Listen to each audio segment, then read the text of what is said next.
hear black men, um,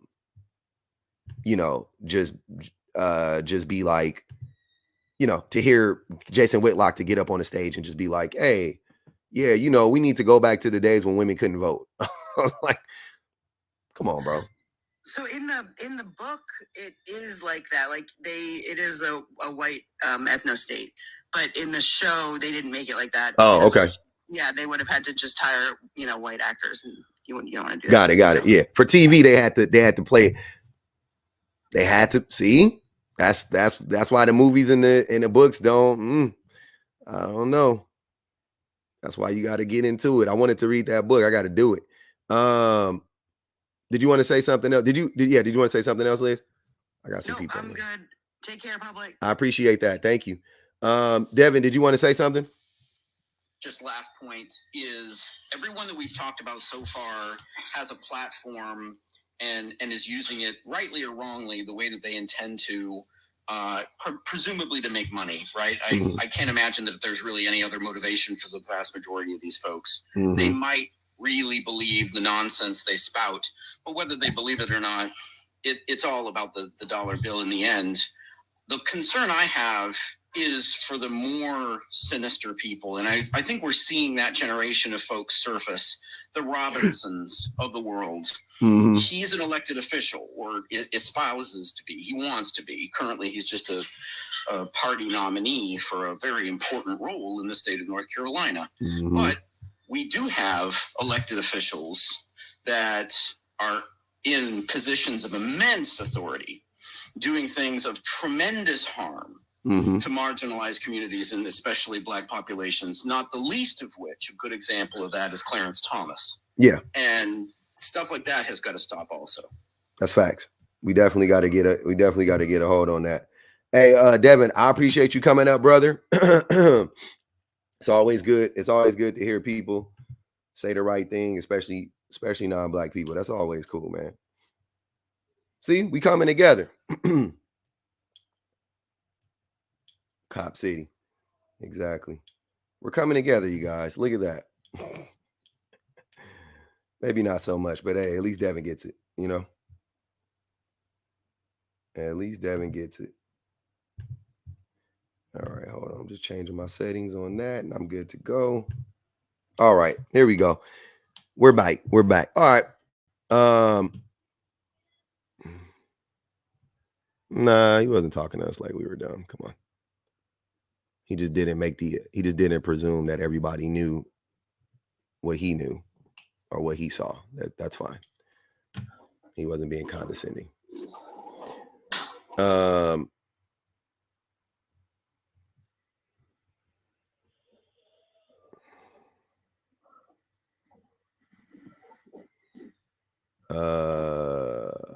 I can't see your name. I'm sorry. Are you there? I'm here. Tamika. Tamika, what's good? I'm sorry. My thing is blocking it right now. Oh, it's okay. I saw that. I just wanted to come up real quick because I think that sometimes, as people of color, we sometimes forget that at one point it was us. So sometimes it's gay people, sometimes it's going for women, sometimes it's going for other groups. But we forget that we need to stick together with all marginalized groups because once they're done with the other group, then they come for us. What I think a lot of people of color don't realize, or especially African-American people, slavery was codified. That is set in stone. And the only reason that people are not allowed to have slaves legally is because of federal laws, right? Mm-hmm. So if the federal laws are removed, they can go by state basis. And I'm in Texas. Mm-hmm. So, with Abbott here, I can guarantee he would make it legal to have slaves. I think that's just step one. Take the rights away from women, and then we'll go and take the rights away from people of color, because we can legally, since it's only being upheld on the federal level. So they go for one group, they're going to go for all the groups. We just all need to stick together and remember that we're not the enemies. We have a common enemy that we need to fight together. Yeah, we do have a common enemy. A common enemy in this particular case, I think is the systems, right? But I if you had to put a face on it or put names to it, we can. But I think it's easier to point out the systems, and then whoever supports the systems, obviously then they would be an enemy, right? So yeah, our common enemy is capitalism, it's the patriarchy, so on and so forth. Exactly. But a lot of it's just really tough for people to understand that and to move accordingly. So that's why we have these that's why we're having these conversations, so that maybe somebody could see that for themselves and be like, oh damn, I'm on the wrong side of things. Hopefully. Fingers crossed. I appreciate you coming up, Tamika. No problem. Jake, what's good? What's up, man? Chilling. So what's going on here, man? What is this? What's this about? Andrew Tate, Trump, Nico, all the guys, all the influencers? All the influencers? No. Very small amount. Guys? You said what? The red pill influencer. Yeah. Some of these dudes aren't necessarily red pill. They're just a part of the problem, I would say. Right. They're basically pushing a narrative. I know. Yeah. Yeah. And what's going on with it though? Is it? Not all of the stuff they're saying is bad. Of course it is. You think so? I know so. But what about protecting your asset as a man? What does that mean? Bro, if you have kids aren't an asset. That's already wrong. But go ahead. If you're a young man and you grow up in this world and you had to you were climbing uphill, and then you get to the point where you get enough to be able to have a family, and you put, you didn't have the mom and dad and everyone helping you out. You kind of had to go bust your ass to get it done alone. Okay. How is that? The woman should want to be part of that. Of course she will be part of that. How would you have a family without a woman? I don't understand. What are you talking about? You post on here forced. I know it's just kind of a clickbait headline, but it's not clickbait though. That's the thing. I don't do clickbait. I don't have to do clickbait. I could tell the truth, and it's just the truth. Jason Whitlock he was at the black dude to the right. Yeah. He was at a rally for Trump, and he got up there and said, I think it was for Trump. It might have been for something. It was he was at some political, event or whatever, some right-wing political event. And he said that he wants us to go back to pre-women suffrage movement days when women didn't have voting rights. So what are you talking about? I'm not. And he was like, oh, and the only way that a woman could have a vote or whatever you want to say is they would have to be in a family with a man. And because it's one vote, one house, one vote. Right. So literally he wants to force women into slavery. Yeah. Well, Harrison Butler got on stage and said the most diabolical lie told to women was you going out there and pursuing your career and being fulfilled as an individual is not the thing that's going to make you the happiest. That's what he told women. He told them that their life doesn't begin until they get a husband and have children. That's what he told them. Again, wife slave. So what are you talking about clickbait? Where's the clickbait? Oh, the part where it says wants to force. It says force. We all know it's like that.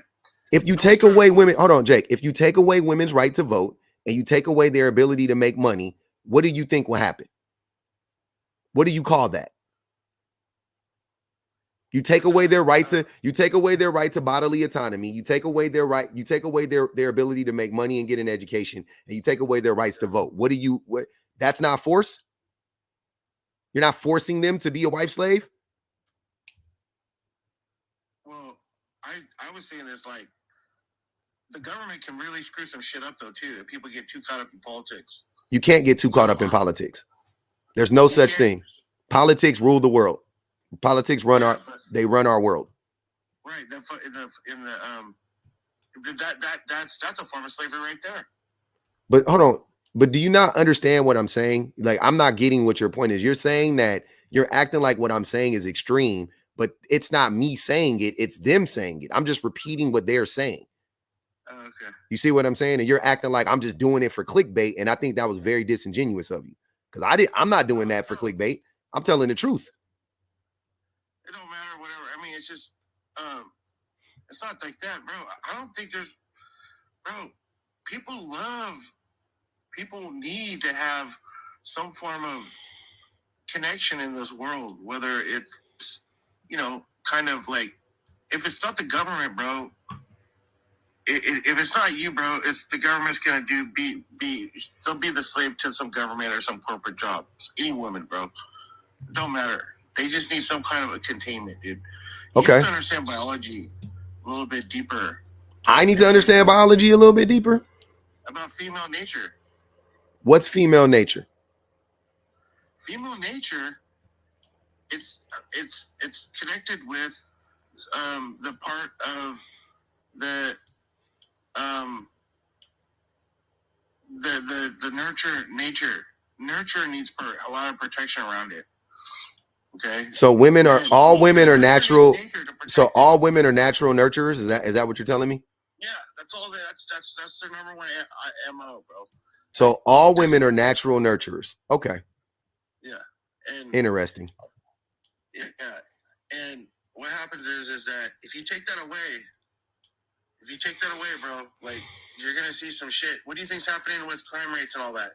What do you think is happening with crime rates and all that? Crime is down, but what do you, over the last 30 years, what are you talking about? What do you mean what I'm talking? I'm talking about kids coming out of the home. If the woman's not mentally prepared, bro, a young black man need a father or white man, whatever race you want to call it, bro. I don't care. But if that woman has a kid with a guy, she don't like the guy, she leaves the guy, the kid now doesn't have a masculine man to help guide and lead these young men, bro, that could be a crash course for disaster, bro. That's not true. Like, bro, yes, it's true. It's not true. Look over the internet. It's everywhere. I looked over the internet. It's not true. What those kids need more than anything. So first of all, the outcomes of children are directly connected to the state of the mother. So if the mother is happy and healthy, the children will end up being happy and healthy. The number one thing that drives that, outside of, like, well, pretty much is money, to be honest with you, for the most part. It's not to say every person that has money is happy and healthy, but the thing that will mess that up the most is if the woman is struggling financially, right? Like the same thing with anybody. So you saying that men, that they need masculine whatever in the, what is masculinity? What is that? What does that mean? Man, bro, they need to balance the scales, bro. Man and woman. What do you mean balance the scale? Do you have kids? Jake, do you have kids? No, bro. Okay, hold on. Wait. Hold on. I'll take a step at a time. So you don't have kids. I have children. I have sons at that. My sons my wife will teach my sons everything they need to know as far as it pertains to how to be a good quote unquote man. She will undoubtedly teach them, and is currently teaching them everything they need to know about that right now. Right. She doesn't need me there. Hold on. She doesn't need me there to teach them that. She doesn't. But what would make it very hard on her is if financially she was struggling, right? Because then she doesn't have the time to pour into them. She doesn't have the time to pour into herself and keep herself up and things of that nature. So that would very much throw a monkey wrench in the whole shebang bang, right? That would mess up the whole thing. So the number one thing I think men can do, fathers can do, is make sure that woman is healthy and make sure that woman is financially stable. I think if you do those two things as men, a poor man in a child's life, right? Like, this is what I'm saying. You got a father in a child's life, he's poor. You got a mother in the child's life, the mother is poor. The mother is unhealthy mentally, unhealthy physically, unhealthy economically. You have a man that is probably unhealthy all three of those ways, but let's say he's not unhealthy mentally. He's healthy. He's, healthier mentally, because it's hard to be healthy mentally in this state, this day and age, especially being poor. But let's say he's just, stable, but he's poor. That child, if you compare him, you compare the outcomes of that child compared to a child that was raised by a single mother, all by herself, financially stable, healthy, happy. That child in that scenario is going to more than likely have a better outcome than the child that had both parents in his life. That's what I'm saying. So what you're saying doesn't make sense. They don't, No, bro. balance doesn't Look at exist. That's not a real thing. What are you talking about, Bro, balance? that raises simps, bro. That raises simps.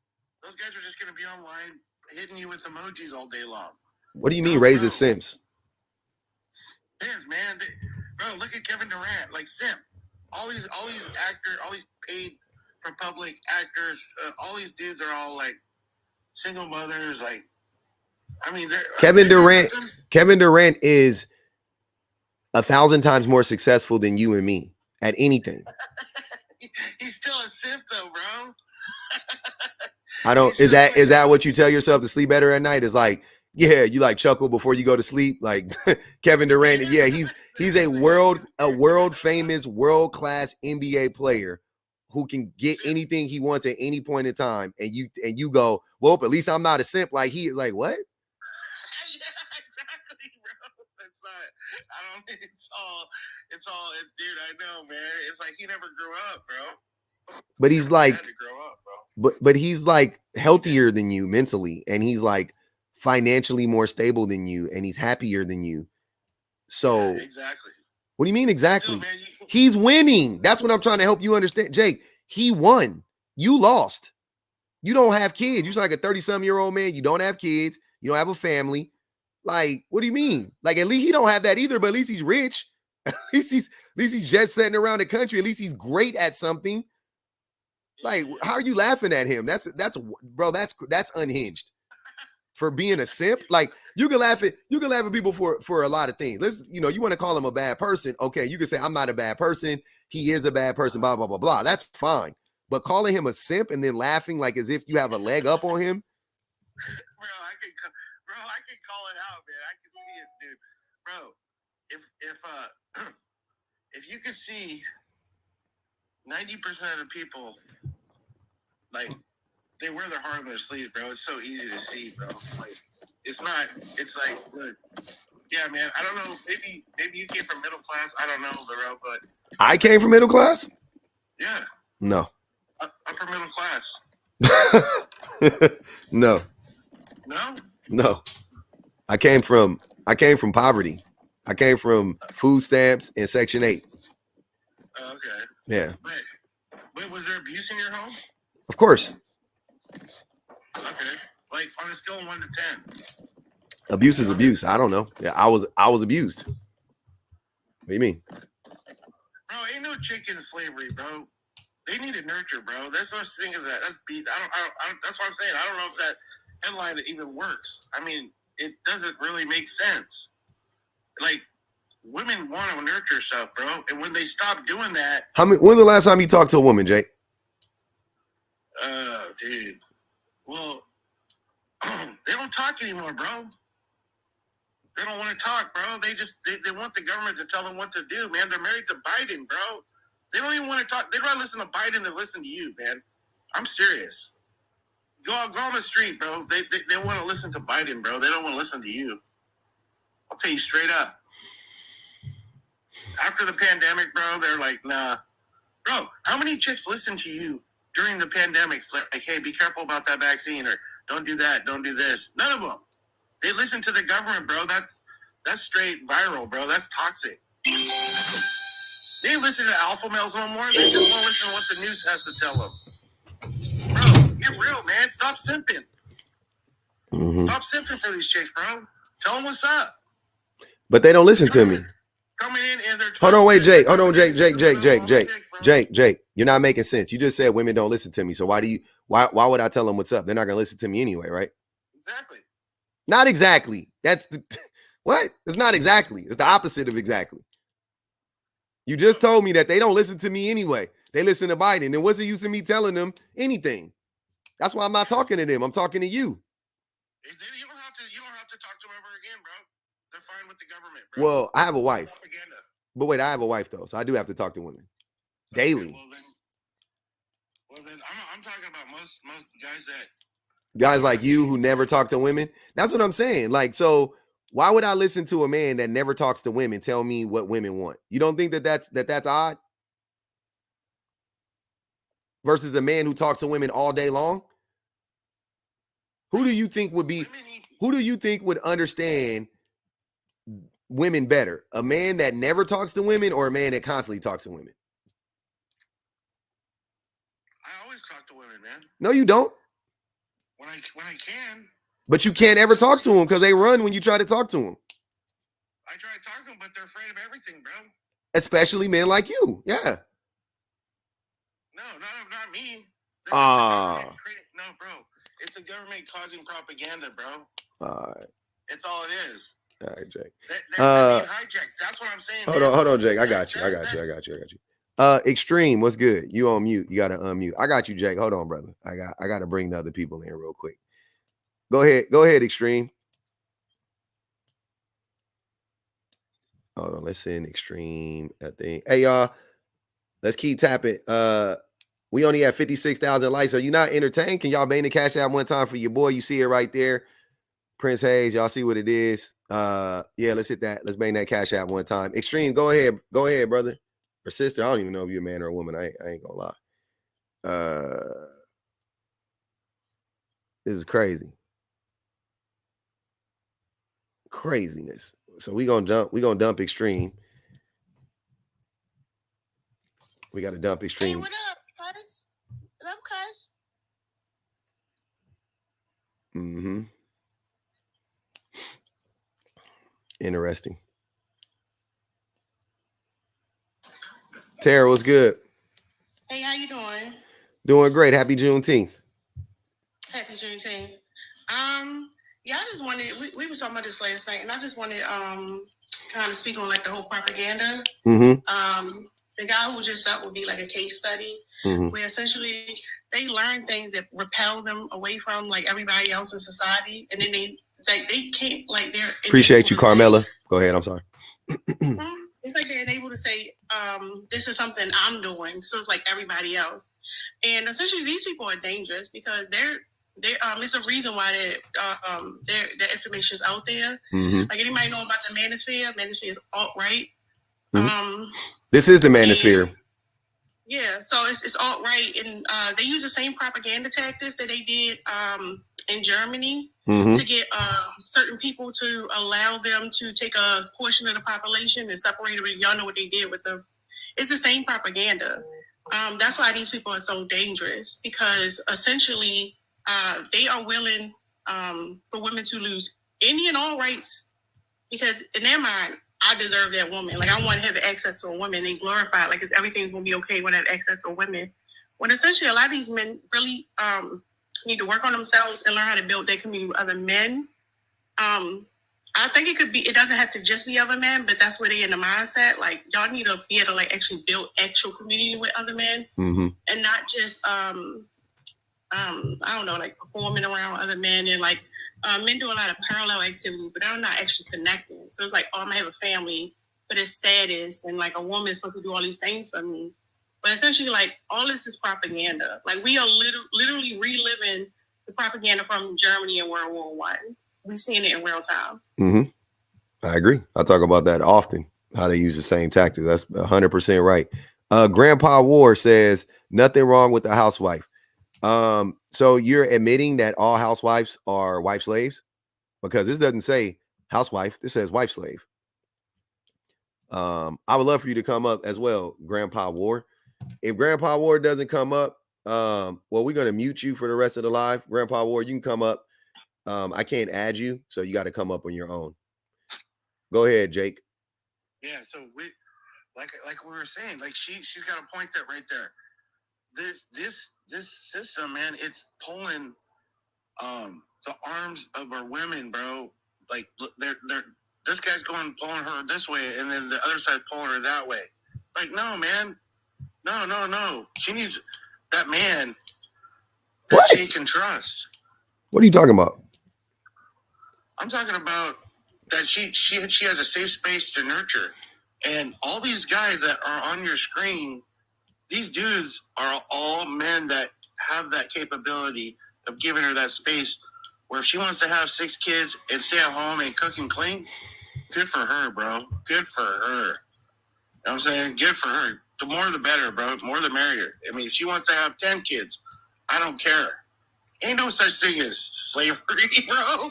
What the hell is that? What the hell? I was like, is that clickbait? No, you know, that's all she wants to do, man. This wife slave. What? That doesn't make any sense. You just keep keep repeating the same things over and over again. I want you to make a new point because I already addressed what it means, and it makes perfect sense. My mom had a bunch of kids, right? I'm gonna say a lot. Okay. And she asked me. She goes, "Hey, what's wrong with like men these days? Why are they trying to be women, trans?" I was like, "Gots to go, Jake. Just in time. Locks and Dimples. Hey, y'all! Shout out Locks and Dimples. She paid for that boot. She put the boot to Das boot. She put Das boot to that boy neck, to that boy bum. Got him up out of here. JP did it just a tad bit too slow. Just a tad bit too slow. He gone though. Don't worry about it. I got you, JP. I just wanted to come up and say, a man like that is a perfect case study. He said it when he said women don't speak to him anymore. He think he knows women better than women know themselves. Crazy. And I'm pretty sure he's consuming this content on a daily basis. So when he says everywhere, that's because his algorithm is set that way. So he thinks everybody else is consuming the same information he is. But yes, it's a lot of these people. The alt-right conservatives or whoever you want to say who's behind all this, they don't care about the consequences of this. They're just going to use people. They go for certain people who, if you look at Mein Kampf, where a lot of these political strategies come from. Mein Kampf, yeah. Mm-hmm. Yeah, he literally says he tailors this propaganda so that those. Wait. I don't know. We could talk. We gotta be careful with that. I'm sorry, my bad. I just thought about it right now. I'm like, man, let's be safe. Okay, you good though? I'm gonna drop right after. Just to protect a lot. But I'm just saying they're using some of the same political strategies, and the propaganda is supposed to go for people at a certain they consider at a certain intellectual level because they know they don't have the critical thinking to see anything else. So thanks for letting me out. No problem. All right, yeah, we got to be careful, man. Let's be careful. What up, Navi? What's going on with your black man? Happy Juneteenth, everybody, in the sound of my voice. You too, brother. Thank you. I don't know how many times I have to keep telling you, man, before you come on to publish live, y'all need to rehearse. This is crazy. They don't listen to you, Navi. They don't want to hear you. They don't be listening. Y'all got to rehearse. You got to come together and have a meeting because this is. I'm not a woman, and Jake scared the hell out of me. He had me shook. I'm sitting there like, this freaky. I am not, and he had me scared. Like he's for me as an author, I would definitely write a serial killer, a thriller about him. Just on that exchange alone, I think you can get a good amount of information to start something. Absolutely, So as me as a man, if he creeped me out, I can only imagine what women are going through listening to that type of foolishness. Mm-hmm. And the prompt, I'm going to address the prompt. You're absolutely correct. And everybody on the backdrop are agents of chaos. Mm-hmm. The agents of chaos. At this point, as I'm looking at it, all of this propaganda is basically, profiting off of Black trauma. The more you can create fear inside of the psyche of Black people, especially Black women, it is the most profitable form of entertainment right now in America, especially within the Black community. It is extremely profitable to berate, disparage, and talk down on Black women. And those who speak against it, those who speak out and expose it, they're considered to be the simps and the panderers. I've said this too many times. If Brother Malcolm was alive today, they would call him a simp. Oh, 100%. They would call him a simp. And to force women into being wife ladies, right? Mm-hmm. Is the purpose. It's the purpose of this propaganda. You can hear it when they're saying like, oh, when they want to nurture. How do you know what women want when you barely speak to them, like you said? Like some women don't want to have kids. A lot of women don't want to have kids. Exactly. A lot of women can't. Navi, a lot of women can't have kids. A lot of women already had kids and their kids are grown. Like, there's so many different women in the world. Like, what are you talking about? This is crazy. Like, you have to respect women as a human being first and then their gender second. Like, they're a human being. They have a right. Mm-hmm. It's the way that this sounds, like listening to Jake and some people that come on your panel, it sounds like men, a certain group of men, don't believe that women have the intellect to know what they right want, from wrong, mm-hmm. what they want, what's mm-hmm. best for them. And so you need a man to come in, an owner, if mm-hmm. you will, right? An mm-hmm. owner to come in and tell you what you need to do because you don't know how to do it. You can't make better decisions for yourself. Mm-hmm. Meanwhile, the contradiction is blowing me because men depend on women to actually make the better decisions when running families. Because if they leave it up to us, we're going to cluck it up. Crash and burn We're it. going to spend the money. Yeah, we're going to spend the money where ain't supposed to be spent. Mm-hmm. We out here outside babies. Here come child support, taking money out of the household. We out here spending money. $300-400 on a pair of shoes. We doing all type of wild not shit, too much, right? And then it's not too much, Navi. Not too much on the shoes. I'm sorry. Not too much. But you and then you have them come in and now the wife has to reel it in. But at the same time, we're telling women, you don't know how to make good decisions with your body autonomy. You don't know how women they want to nurture. Bro, women just want to be left alone. Really? At the end of the day.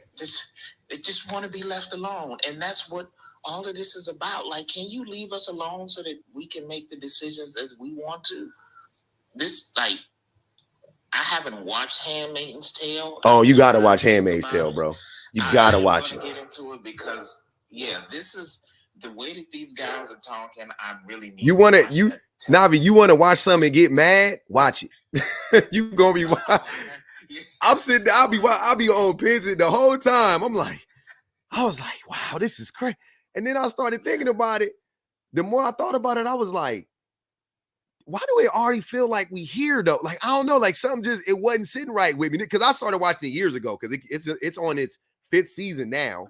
And it froze for like a year and a half. You know what I'm saying? It ain't came back in like a year and a half. So it's 6 years removed or whatever. And I'm sitting there, I'm watching, I was like, man, about halfway, a season into it, I was like, this kind of already feel like America. Like, am I tripping? But the crazy thing about the men on your back end, right, that you have on the thingy, they talk all of that crap online, right? They talk all of that crap, but when they turn off the microphone, when they turn off the camera, they go do the exact opposite. They go kiss their girls and go... Yeah, like they go do the exact opposite. Like none of these men have a wife that has an afro. Or don't wear makeup. Point one out. Oh, I got what you're saying. I got you. Yeah. The wigs, weaves, lashes. Yes. They all wear wigs. They all wear lashes. Yep. Some of these guys are voting for a president who wears a wig. He wear a wig. At least a comb over. Makeup.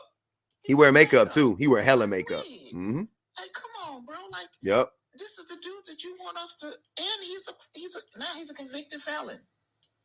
Like a lot of this is peacocking for the white male gaze. Yep. That's a lot of it. Like you desiring for white men to look at you and say, "Come on in." Oh, be careful. Hold on. Let's be careful with the white tee. The Anglo-Saxon men tell you, "Come on in, boy. You good now, boy. Come on in the big house." They never gonna choose us, brothers. Never. No matter how much peacocking we do, they are never gonna choose us. They are never gonna choose us because they understand how this works. If you allow another man into your house, depending on the quality and the strength of that man, you will now be subservient to that man, and they're never gonna invite you in. They'll allow the sisters in because they understand certain things. But brothers, they're never gonna choose us. So all of this that we doing. No, I was gonna say black men, we gotta stop being pick-me's. Like, cause we the biggest, I mean, men are the biggest pick-me's in general, but Black men gotta stop being the biggest pygmies. This is we pander. Man, we some pandering. Whew. Man, oh man. Jason Whitlock is the biggest panderer I've ever seen. I'm like, what? Herschel Walker, Robinson, like these dudes are huge panders, like panda bears. Herman Cain, like way out into the underworld. He pandered himself until he met the underworld. What's that dude's name? What's that dude's name? Royce White. Yeah. Pander. Like, I'm like, what is wrong with y'all? That was telling us that we need to go back to Jim Crow in order for Officer Tatum. Officer Tatum. Pander. Like just they will pander to their own detriment. And then when the fix come in and they switch up on them, then they want to come back to the Black community and tell us how they always supported us and it was just misunderstood. Yep. Like somebody said Candace Owens, that was a perfect time. I was talking about Black men, but yeah, Candace Owens, exactly what she did when she got burned. Now she want to run back to the Black community. Like, see, like, shut up. We told you stop messing with them over there. We already told you. Singing Fresh Prince of Bel-Air, but you had nothing positive to say about Will Smith when he popped Chris Rock. Mm-hmm. Like, stop. Real quick. Is it Indy? I'm sorry. Is it Indy? Indy Monet? Yeah, it's Indy. Indy Monet. Hey, that's a nice name. Hi. Hey. Thanks for having me. Yeah, no problem. So I just wanted to answer your question because I couldn't answer it in the comments. So you asked why is Umar up there? So Umar is very anti-LGBTQIA. And he's very much he's anti-woman and he's anti-Black women. You know, I don't care what he says. I don't care how he talks out of both sides of his mouth. You know what I'm saying? When it comes to Black women, but he tells Black women stuff like let that man cheat in peace. He said I played a video one day. It was so I was like, this dude, is he not listening to what he's saying? Ooh. He said, if y'all was in here, I played a video where he was like saying that white tea women they will, like, a Black woman will pass on a white tea, a Black woman will pass on a Black man who don't got his stuff together, but a white tea woman will come in and invest in that Black man and build him up.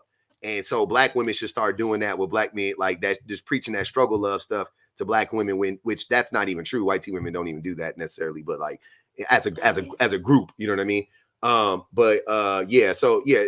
Dr. Umar definitely needs to be up here for many reasons, but that's one of them. And he also just pushes Black patriarchy within the Black community. Like his whole thing is like Black men are at the top and Black, you know, but they try to hide it behind like Black men are the protectors of the community and blah, blah, blah, blah, and all of that stuff when we're not, clearly, because how can we be the people causing the most harm, but also be the protectors?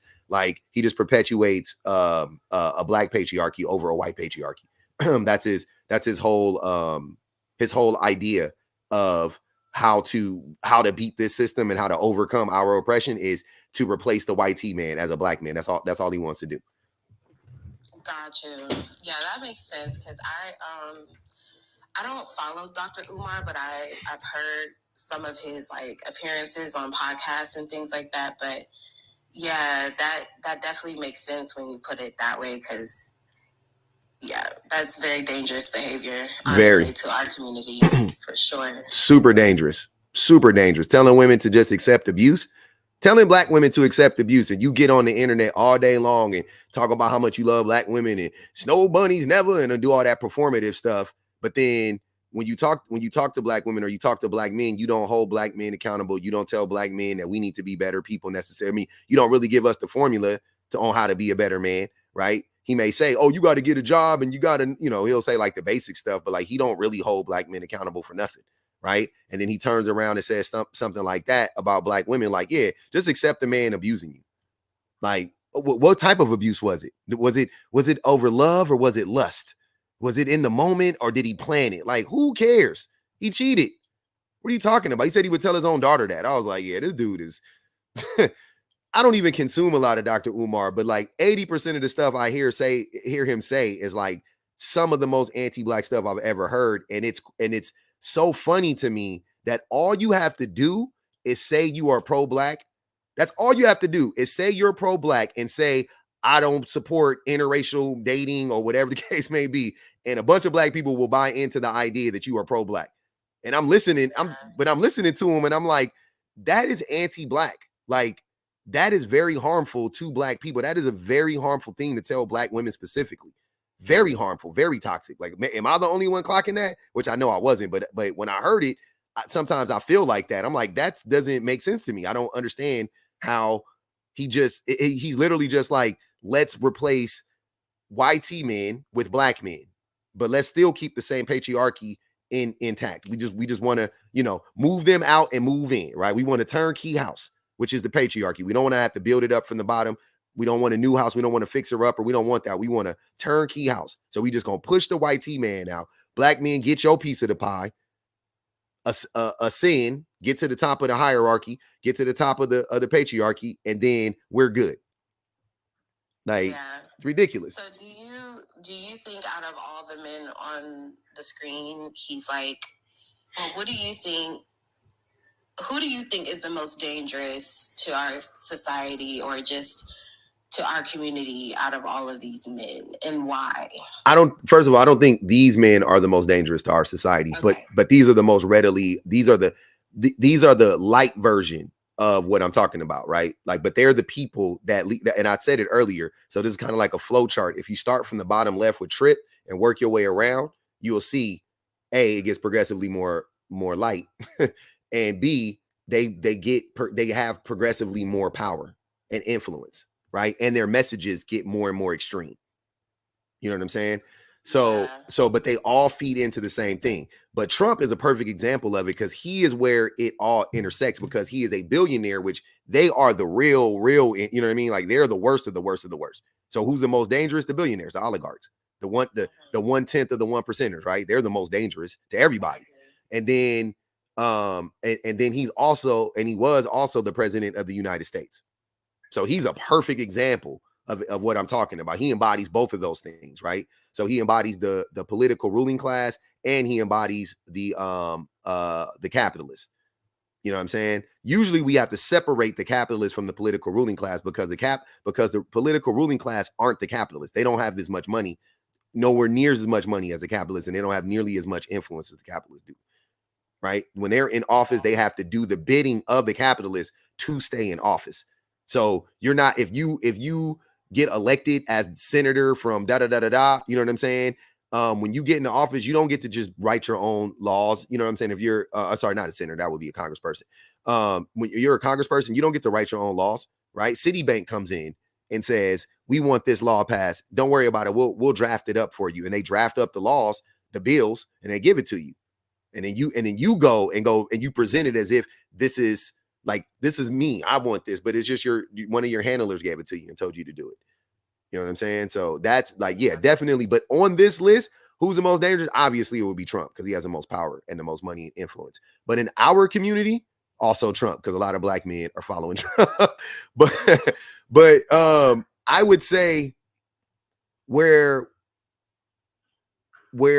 has the ears and the hearts? Future. I would agree. I hear a lot of men in my personal life, and not to get anecdotal, but please get anecdotal. It's okay. It's the Future versus Russell Wilson, and I'm always having to be on Russell's side because he's the example of what a lot of women want, and men don't think that women want that, and it's interesting, very interesting. A lot of women want Future too. Right? Because he's rich and famous and he's tall and he's attractive and all of that stuff. But the men still, and they see women be with him, right? So they go, see, women be lying. That's not, I watch what women do, not what women say. And I'm like, okay. But they don't understand that they don't understand that Future, when he talks to these women, you think he's telling them You think he's just being honest with them and being like, yep, you're going to be my ninth baby mama and I'm going to abandon you. And they're like, okay, I'm going to sign up for that. Or do you think he's like whispering sweet nothings in their ears and masking and saying that he's so different now and blah, blah, blah, blah. Just like any man does. Definitely, yeah. Definitely finessing for sure. Yeah. And that's the thing that I hate, that they try to act like is the reality, is like they act like women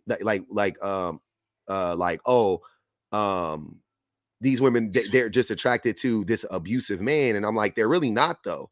Right. They're not, that's not the thing that attracts them, to be honest with you. Even if because they'll say, look at a track record and women still go with him. I'm like, yeah, because money is powerful. Influence is powerful. Don't get me wrong. Those are the things they're attracted to. And there is a small demographic of women, right? Because they don't represent most women. There's a small demographic of women who is attracted to that, who will put that over everything else, right?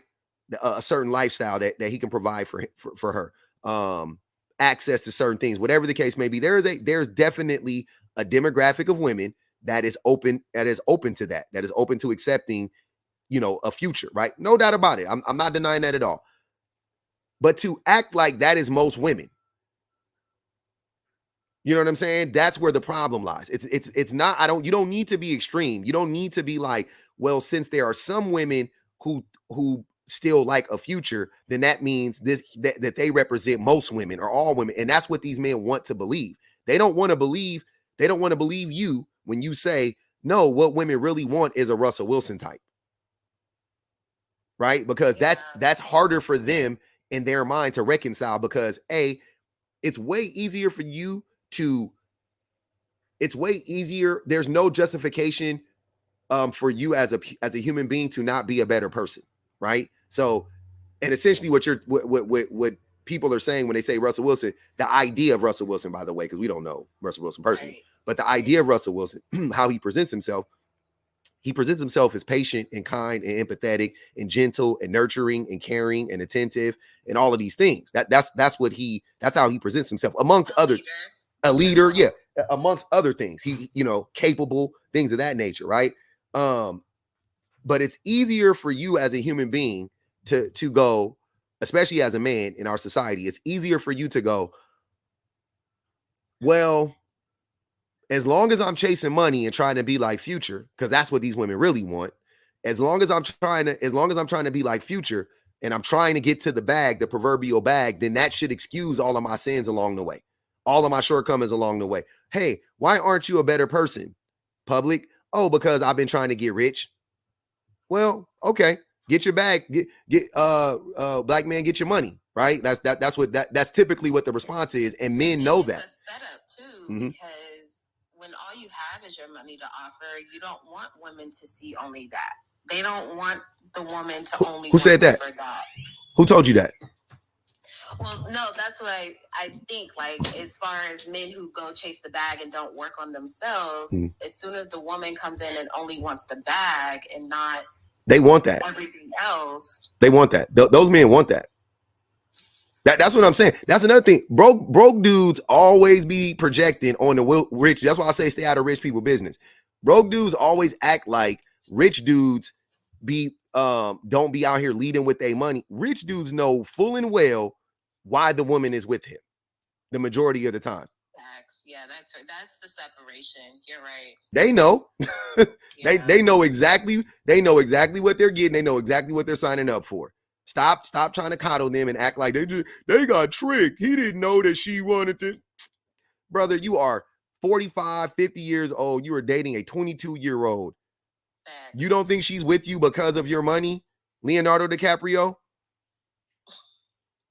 You don't think that? You think that woman is with you because you're the coolest guy on the planet, or that the thing that makes you the coolest guy on the planet is that you're rich and famous? Irv Gotti, exactly. Like, come on, y'all. Be for real. Jay-Z, stop it. Facts. That is facts. But yeah, I just wanted to clear that up. Like I said, I appreciate you coming up and having a conversation. Yeah, thank you. No problem. For having me. No problem. What up, Navi? You want to say something, brother? No, I'm a drop, but I do want to say that what you were talking about when it comes to Donald Trump and the difference between a politician and what I like to call an overseer was spot on. Which is weird to me because we know that the overseers are the reason why our political process doesn't work. Because they're paying our politicians to keep it stagnant, right? So that corporate interest takes precedence over the interests of the people. So why would you vote in an overseer? You already know what he's going to do. You already know what he's going to do. He's going to make sure that corporate interest takes precedent over everything else. And we're pretending that he's going to somehow do something for the people. He's never done anything for the people. He's never been required to do anything for the people. His whole mindset, his entire life is about profit and losses and how to finagle people out of money. You actually think that he's going to go into the Oval Office and do right with the money he already broke? The man could barely pay his bail money. You actually think we're about to give him the keys to the kingdom and think that he's going to turn the money over to the people? You know what's crazy? You know what's crazy, Navi? When you run, not when you run for office, but for certain jobs, they run your credit, right? Like police, I believe, they run your credit. Exactly. And they do that because they don't want to have somebody on the force that has like outstanding debts and things of that nature, because they know that is an easy way to be corrupted, right? The crazy thing is Trump outstanding debts, owes a bunch of money, like you said, barely got enough money to make bail, and they're letting this man run for president. Like we can't run his credit. His FICO is not high enough for him to be president, bro. He went bankrupt 17 times. Yeah, he shouldn't even be allowed to sweep the White House front steps, because you're a convicted felon at the same time. So you're going to put someone who's a convicted felon and also is in horrendous debt, and you're going to put him in the Oval Office. It is crazy. It's wild, man. It's wild. But again, this is because I know that most people believe that voting for Trump means that other people are going to suffer more than you will. You'll be okay with suffering a little bit because you think he's going to give preferential treatment to you due to your skin color, your gender. When he's an overseer, the only preferential treatment he has ever given was people who have money. If you don't have money, you're going to be on the outside. Thank you so much, brother, for having me come up. I appreciate you. I'm going to go ahead and drop. No problem, Navi. And y'all need to start rehearsing before y'all come on the way out. Tell them. Appreciate you, bro. Oh, man. Hey, man, let's get them likes up. 130,000 likes. Let's get some more shares in, too. Don't stop sharing the live, man. Let's go. We got to get on the FYP. I appreciate y'all. Really do. What we got? There we go. All right. Let's get a little pause in here real quick. Pause for the cause before we bring up the next people. Let's bang the Cash App one time. Are you not entertained? This was great. Love these lives. Hold on. What we got going on here? Let me get my subs up here.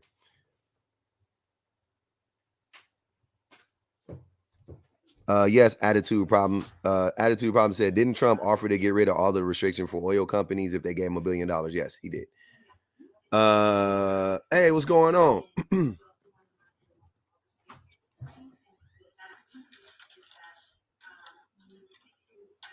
Sukiro. Mrs. Sukiro. She at the JO. She was at the JO. She was busy. She was busy at work. Busy at work. Busy. All right. Where we at? There we go.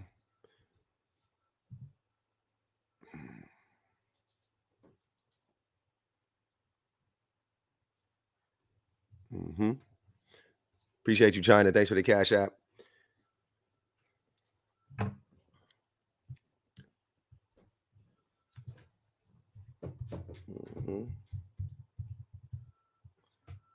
Y'all let me know on the YouTubes if anybody wants to come up. I could put the thing in there. Attract what you want in life. What you mean, creative solutions? Anything is possible. Yeah. Yeah.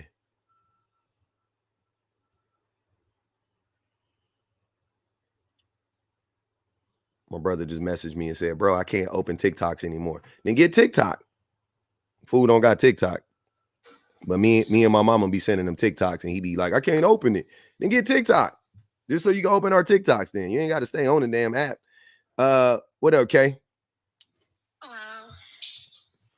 So, like, I've been just sitting in and listening in on the live, and one of the things that I was thinking about was how it's being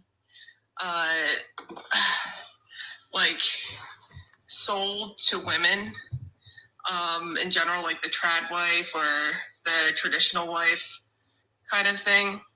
And you know what we're also seeing from like that movement going on is a lot of women coming forward and saying how they were trad wives and how much they got screwed over from being trad wives. Yep. Like it's like there are like 100 videos of like women coming out and saying what their experiences were, and I think that needs to be talked about more, because like, you know, when you're doing the role of a traditional wife, and mind you, like if that's their choice, that's their choice, but like you have to know the risks involved, because you're losing work experience, you're losing financial independence, you're losing a lot of things, and then if things don't work out in the relationship, you're SOL. A man is not a plan. And don't put, yeah, I can't even say it, but yeah, that's exactly it. You can't put your trust in it. You know what? That ain't for you, Kay. That's for other people in here. But you can't put your trust in it. You know what? Silly how you figure. But that's the thing, though. Definitely. The trad wife thing is very. I mean, for me, it's uncomfortable. Oh yeah, for me, it's uncomfortable too. I lived that life. Like I got the T-shirt. Would never do that again. You know, like it was scary when the relationship ended and I walked away with my clothes and nothing else. Like I had no savings. I walked away with nothing. And this is the danger that a lot of trad wives like fall into. Now, don't get me wrong. If you have like a marriage, there's the possibility of alimony and that kind of support. Yeah. But there are some states where like they either the alimony is really low or they don't grant alimony at all. Yeah, that's facts. Yeah. And I also want to point out too that with a lot of guys who are into like having a trad wife, they are looking at women as a commodity and not as a person, and understand that if they see you losing value, they will leave you for someone else. Absolutely. Yeah. Absolutely. And you could be doing everything right. You have dinner on the table, house is clean, you know, kids are taken care of. Like you could be doing every single thing right. The moment they lose interest, they will cut you off and they will do everything in their power to leave you with nothing. Facts. 100%. I had a woman up here. Her name was Jenny. She's one of the biggest. She speaks out a lot against being a trad wife. She was a trad wife for a long time, and her story is very compelling, very compelling and telling. And I was like, yeah, that's crazy. Like I learned a lot from her. Yeah, her TikTok is, I think it's how you spell it is JENNIE, Jenny. Okay, I'll look her up because like I definitely there is some form of catharsis from like hearing stories that are similar to yours. Like, okay, like I'm not alone in this. There's a very real catharsis. I wish that wasn't the fact, because like nobody should be treated that way. But it's, you know, it does feel better to know that there's other people who understand what you've gone through. But yeah, I love the live, and you know, I've just been sitting in and listening. It's great. Thanks, Kay. I appreciate you. All right, you have a great day. You too. Loaf. What's up, man? Hey man, I had to bring you up here. So what are you talking? Are you a conservative? Yeah, How old are you? I'm 22. Oh, fuck. I'm 23. You're a 23-year-old black conservative. How did you end up there? Look at your morals in life. Look at how you move. What are your morals? I'm very family oriented. I fucked up the word. Hey, hold on. Be careful. Wait. Hold on. Be careful real quick. Don't say the N word and don't curse if you can. Please, let's be extra TikTok friendly. I've been getting banned. I've been getting bananaed a lot, so I just want to be careful. Go ahead. I'm listening. The cat's still underneath the couch. Yeah, I'm very family oriented. Same. I'm all about the future. I'm all about our kids. You know what I'm saying? Mm-hmm. Just trying to build wealth for us. I got to start with my personal family first, and then I can branch out to the rest of the people. Okay. Can you give me a policy that you support that from the Republican establishment that is that will help the family? To be honest, no. I don't dig that deep into it, bro.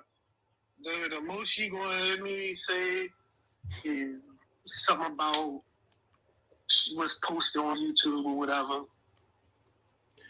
Coming from, you know what I'm saying, little things like Candace Owens, Charleston White, little stuff like that. That's it. And so I'm happy you came up here, because that is exactly why these types of people are dangerous. And that's what I'm alluding to. That, and you just great. So you're a 23-year-old conservative.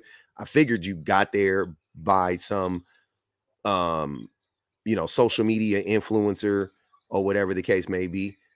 You haven't done any research on your own, but because of your misogyny, it led you to be a right winger or a conservative. You know what I'm saying? Like, as a black man too, like, it's crazy. It's like you are a case study. Like, you are exactly what I'm talking about. Exactly. I get what you're saying, but that's actually wrong. How's that wrong? Lady Q, appreciate the cash app. Go ahead. Because watching them people, it only made me believe in what I believed in even more. Like, when I was growing up, mm-hmm. I noticed my bad ways. I wasn't. Be specific. What bad ways? Just how I treated people. How I went about life. Be specific. Be specific. Be specific. Yeah. So, how can I say this? The typical bad men that you speak about, right? Not so much on like hatred towards women, because I never had that type of thing in me. But just for the economy, man, just for people in general, I wasn't this good soul that I am now. But can you be specific though? And not be so vague. I really need to know, what are you talking about? What morals are you talking about? What values are you talking about? I was out there lying. Mm-hmm. I was out there messing up people's property. Okay. Stealing. Okay. So you were a criminal. Yeah. So you were a criminal. And how did becoming a young age, and then I changed myself. I'm glad I figured it out. Me too. But how does being a Republican or being a conservative stop you from doing that? I mean, Donald Trump got like 34 felony convictions. He's a criminal. Yeah, but I don't know. I guess he's just running for the Republican Party. I can't say I follow everything he said. I'll be clueless. But I mean, you don't think you sound clueless now? Nah. But you just admitted that you don't really know. You just follow people that you heard on Instagram and TikTok. You don't think that makes you clueless? Wow. Me saying, yeah, I do follow up with these people. like I said, it's from word of mouth. It's from the actual source. So Candace Owens. Candace Owens. How is she the actual source? What is she the source of? She has her own personal YouTube. So she'll put out her own personal videos where she speaks on topics she spoke on. What does she say that appeals to you? Well, for one, she'll say our kids can't read. They're not at their reading level. They're failing in school. And yes, while that is true, we do have a small group of kids that are thriving in school. But for a majority of our kids, bro, they're not up to par. They very below. They're behind, bro. And nobody. Were you one of those kids, King Loaf? About that. Hell no. So you weren't below and you weren't behind, but you got into a life of crime. How so? Like I said, it was early on. I'm talking about early on. Yeah. Do you know how they build prisons? You know, one of you ever heard about how they literally take like third grade reading tests and third grade reading tests, if I'm not mistaken. And based on the number of people that do how they do on that test, they start to build prisons because they know that eventually those people end up committing a life of crime. So why would I believe that you weren't a child that was left behind when you got into crime as a child? Like it all indications point to you were the child left behind. I mean, to be honest, I'm not really here to make you believe anything. I'm just here to share my story. But you're not sharing your story though, because I'm asking you to be specific and you're not. You're being vague. You asking me questions and I'm answering it. You're not. It might not be to your liking, but I'm answering it. No, you're not answering the question though. If I say be specific and you're not being specific, then you're not answering the question. But the thing is, I was specific. I was telling you like my ways that I went about life, and I'm trying to tell you, yo, I switched at such an early age. It made me see the cesspool that we lived in. You know what I'm saying? I'm in a predominantly black environment, or at least it was. There's still a lot of us around, but it's mixed in, of course. And I see, like, we don't just say what it is. I see brothers and sisters, they going down bad. They're going down a bad road. What are you doing? And I'm trying to change that. And what are you doing? Not to help them, but what are you doing to help yourself? Well, trying to read daily. I used to. I stopped. I was playing around for a bit, but read daily. So you read daily, but none of the stuff you read are things that will actually help you understand like the political landscape. So you just listen to Candace Owens? No. What are you reading daily if you're not reading? I also read up on those things, but like I said, what things? Me personally, King Loaf, what things? What things? She's not the source. She's not the source. Hold on, wait, King Loaf. What thing? She doesn't even hold a political office. She has a YouTube channel the same as me. I'm not a source. She's not a source. I'm asking you, what are you gleaning from these encounters? What are you getting from her? Be specific. What is she saying to you that is so appealing to you? People would listen to other people about you instead of listening to you about you. You get what I'm saying? This isn't about Candace Owens. Who cares about Candace Owens? Bro, you just asked me why, like, the source. That's what I'm doing. I'm going to the source. Anyways, I ain't come up here to talk about none of that. I brought you up here to talk about that. Bro, I know, but I'm honestly here to check up on your mental. How you doing, bro? I gotta go, fam. I appreciate you, brother. Thanks for coming up. Man,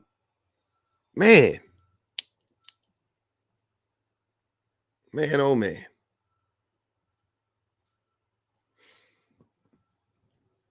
He knows how to get himself kicked. He's smart enough to know how to get kicked.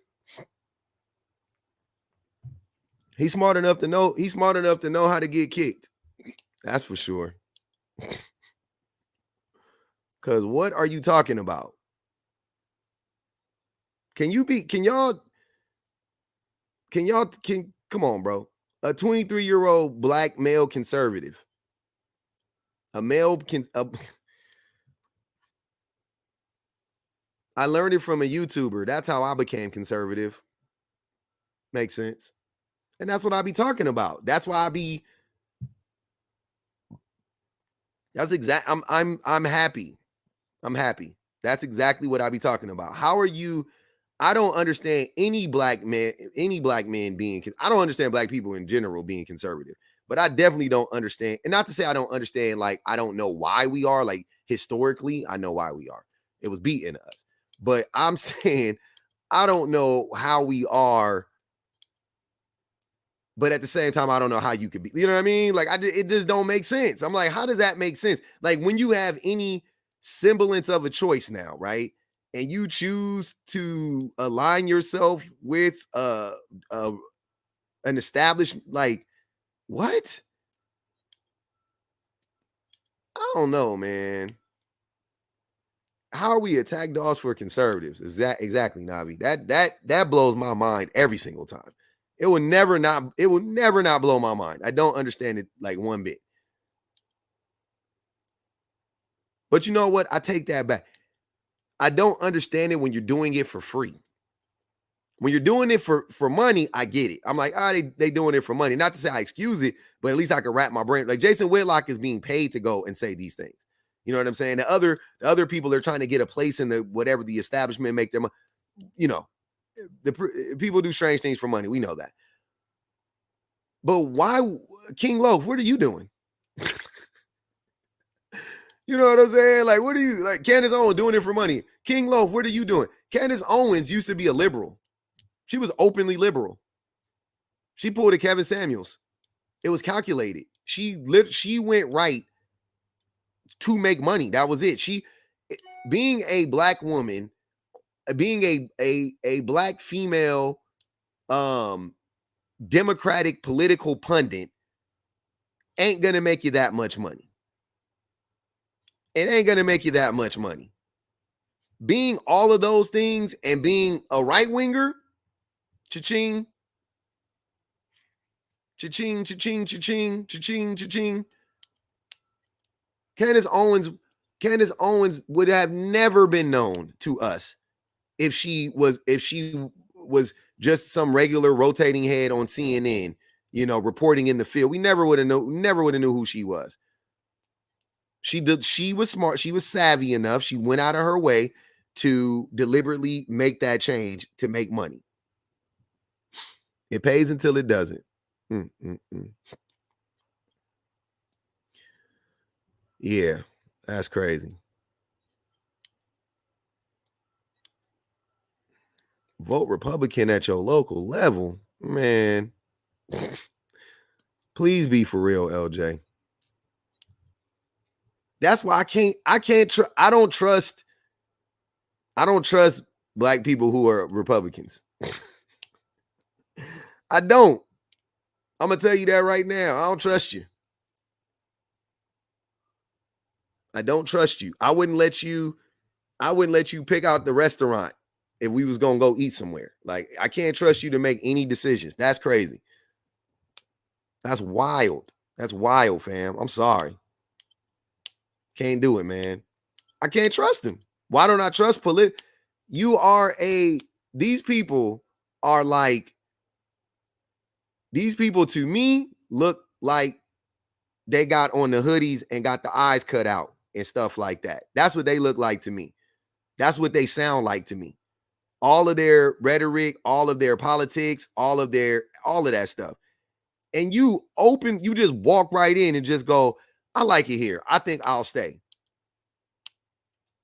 How can I trust you? I can't trust your level. I can't trust that you have any level of discernment at all whatsoever. Like, yeah, that's nuts, man. I don't got it in me. It's just wild. It's just wild. I can understand, though I am against both parties, I can understand how a black person can be fooled into voting for the Democratic establishment. I can. Yep, I can get it. Many reasons. And I do think that a lot of black people also don't trust the Democratic establishment, by the way, and they still vote for them because we have a two-party system. So even if they didn't, quote unquote, like them, like I don't like them, they still feel compelled to vote for them because we have a two-party system. Okay. I could even rationalize that. I'm not understanding. I don't know how you vote for a Republican. I'm sorry. I'm sorry, y'all. I don't want to get caught up in that conversation, but I don't understand how you vote for a Republican. That's crazy. Calm Phoenix, I appreciate the super chat. Calm Phoenix said, just saw wife swap UK is even worse. Ladies, we need to unite with decent men ASAP. Any disaster EMP attack happens, we cannot be among master wannabe males. Ever seen movie The Divide? Interesting. She talking about building a community with like-minded men. Pretty much, she's saying find some men that's doing the work and rock with them because we gonna need them. Find some men that's doing the work and rock with them because we gonna need them. I ain't mad at that. I ain't against that. I think that's decent. I think that's fairly decent. Yeah, definitely got to. Somebody say got to breed them out. It ain't but one public. That's crazy. Come on, man. It's some gentlemen out here that's rocking. Navi was just up here. It's a few. Jeff. It's a few guys. Fatal, Jay. Y'all know who I'm gonna shout out. I got a small community of men. And they be on their P's and Q's. They be on their toes. So, you know what I'm saying? What up, Powers? What's going on? Chilling. So I just wanted to bring another angle into the conversation because you made the statement about King Loaf choosing to believe this. I really don't think there's a lot of choice in this, especially for the younger men, because of social media. And there are entities, we'll call them, that are basically funneling massive amounts of ad money into the internet to make sure that these algorithms are strong and they're catching these people and keeping them in these pipelines and radicalizing them. I know at least there was a special about Andrew Tate that I watched a couple years ago with his whole operation. It was basically like an ML. It was affiliate marketing, basically. So once he got followers in, as long as they kept sharing his material and getting more followers in, they would get paid. So that was a big part of how he got so big and popular.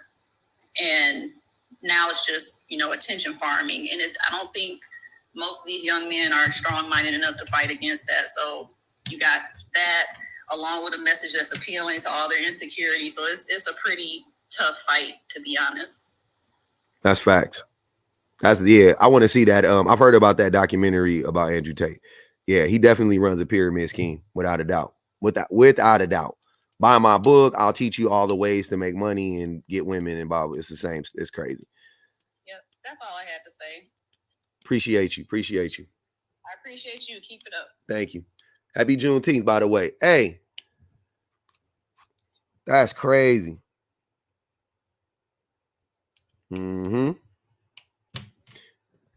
Yeah, I appreciate y'all on the YouTubes. It's turning up on the YouTubes. Yeah, men want to claim that women are money hungry. Exactly. Men are definitely money hungry. I couldn't even be swayed to religion as a literal child. Get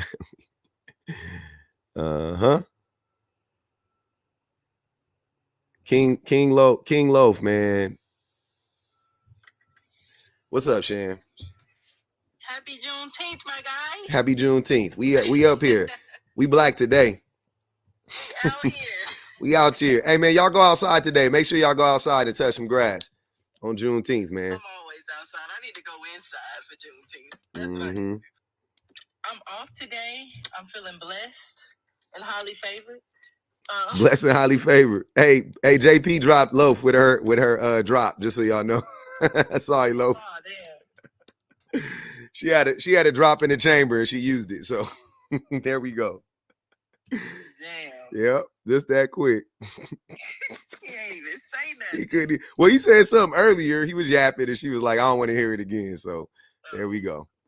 She had one locked and loaded. It's all good. Wow, hey, good drop. Right. Good drop. I ain't mad at it. I ain't mad at it at all. Good drop. I just wanted to come up here real quick, and I don't know if somebody. Oh yeah, I'm off today. Sorry, I'm all in the comments already. I don't know if somebody already spoke about this, but I feel like even though this was already happening a while ago, like a long time ago, I feel like this is like how a lot of men are responding to this whole male loneliness epidemic. Like whether they are becoming the voice of this or they're, joining the bandwagon. I think a lot of them, because they are feeling like they want to convince everybody that they don't care, they're not feeling it, they're not lonely, they're good. But I think that it goes to show when y'all are willing to attach to whatever evil you need to attach to, even if it hurts you, just so you can see women be punished, because you feel like women should be punished for not dealing with you, for not putting up with you. And you're becoming more and more resentful of women. And I can tell y'all that just in my comment section. Like, men are very resentful right now. You post any video or you look at the comments of any video of a woman, I don't care if she's skipping through a field of daisies, you're going to find some angry, resentful men in her comment section. And I feel like they're becoming resentful because gone are the days where they get to just have a woman just because they're a man, and they actually have to show up as a good person, and they have to do all these other things that their fathers and their grandfathers didn't have to do to get a woman and to get a wife, and they feel like it's unfair. And so their solution isn't grow and become a better man and evolve. Their solution is, how can I bring the times back to my dads and granddads so I can have the same benefits as he did without having to do anything. Yep. All he got to do is have a job. That was all he had to do. You got a job, you got a job, you got a wife. That was simple as that. Anthony, what's good?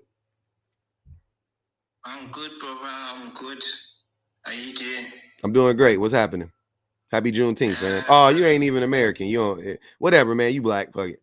Happy Juneteenth.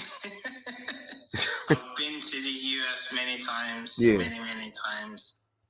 This for American. Hey, this for American black people though, man. But since it's across, but when one group of black people get free, it's a step in the right direction. So we're gonna say Happy Juneteenth to all black people. But go ahead, brother. Yeah, I was just interested. Why would you class all these guys as the cult? The cult of man? Yeah. Because they all inevitably lead to a place where they all inevitably lead to the subjugation of women in some way, shape, or form.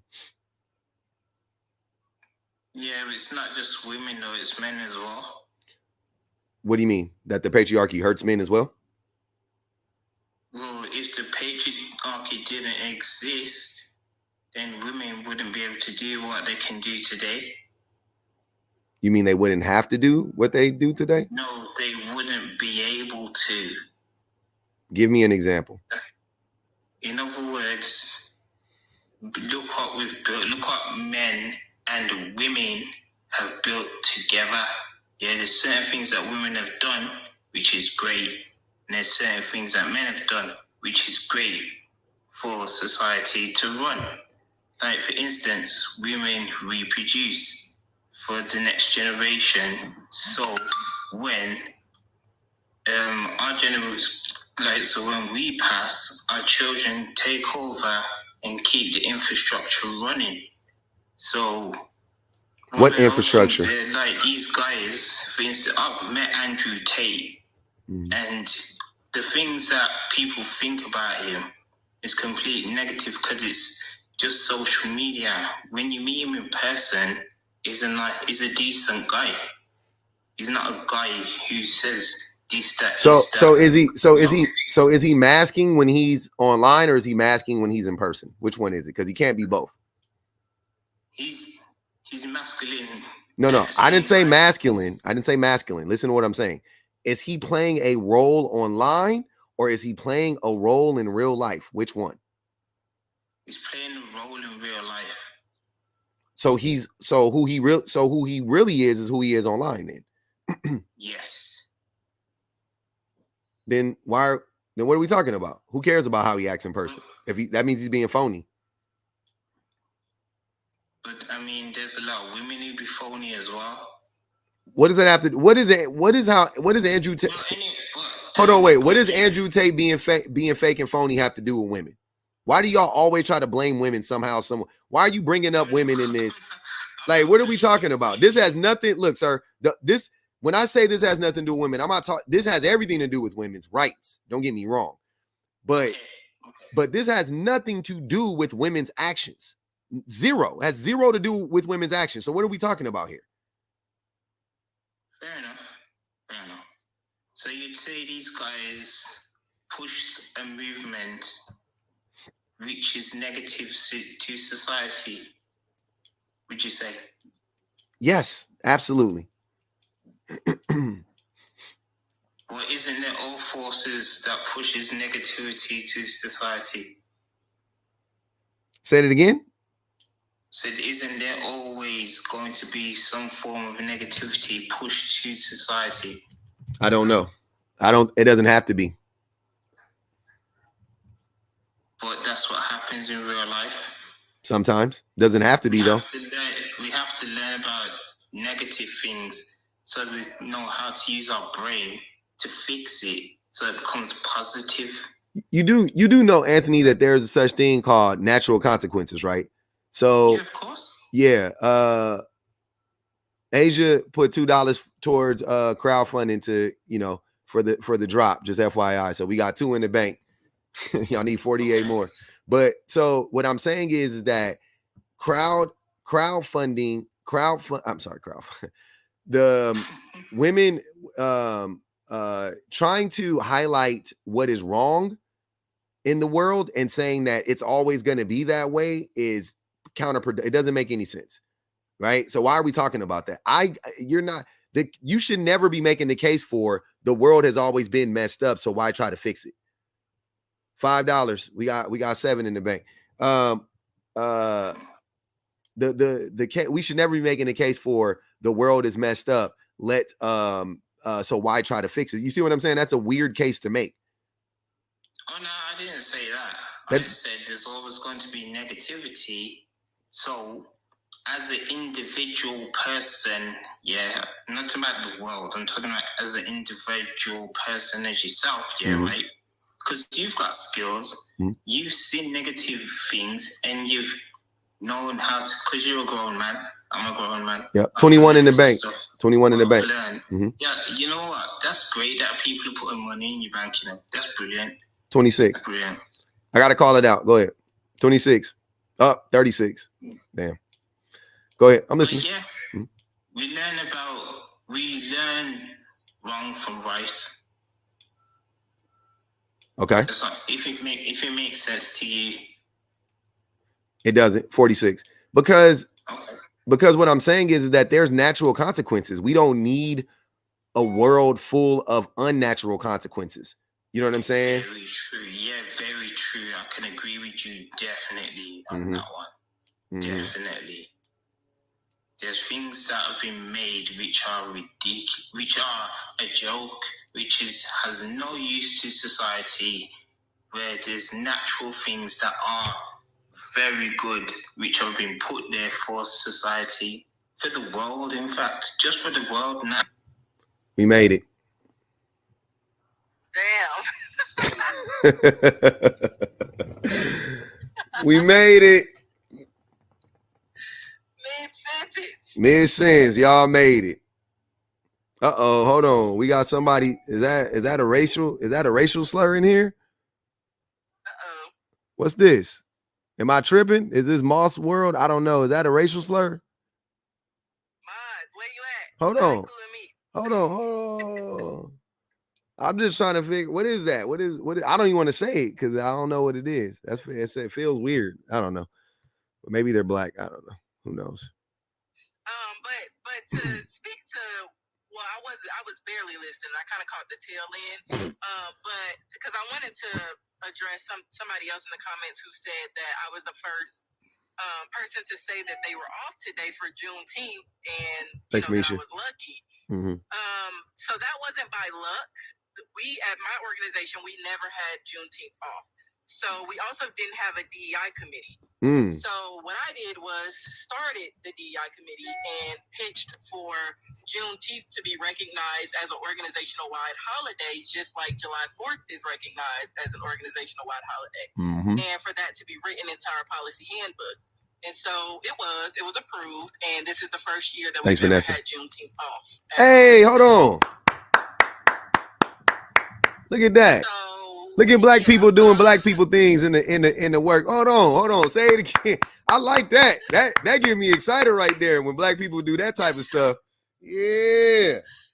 Yes, sir. Never had it off. It was not a holiday. It was one of the, how they'll give you like some extra days or any optional holidays that you want to take. That's what it was. And in an effort to be more inclusive, we should not make people use Juneteenth as an optional holiday when July 4th is not an optional. July 4th ain't optional. We recognize organizational wide, everybody's off. So why would Juneteenth? Why do you have to use one of your optional days, holiday days? That's not inclusive. That's not equitable. And they couldn't really argue with that. And so now it's in our policy handbook from henceforth. We are off on Juneteenth. July 4th is when some Americans got their freedom. Some Americans got their freedom on July 4th. But Juneteenth is when all Americans got their freedom, right? That's how I look at it. If you want to say that, which, we know I'm using the word freedom loosely. But yeah, so to his point, you can change systems. Now, that's just one organization. That's just one job. I'm not saying it's going to go like that every time. I'm not saying, but all it takes is for somebody to not think like that and say, I don't like this and I want to change it, and then try to change it. And guess what? Now it's changed. Talking about it ain't gonna change. Y'all be saying, why y'all be so defeatist?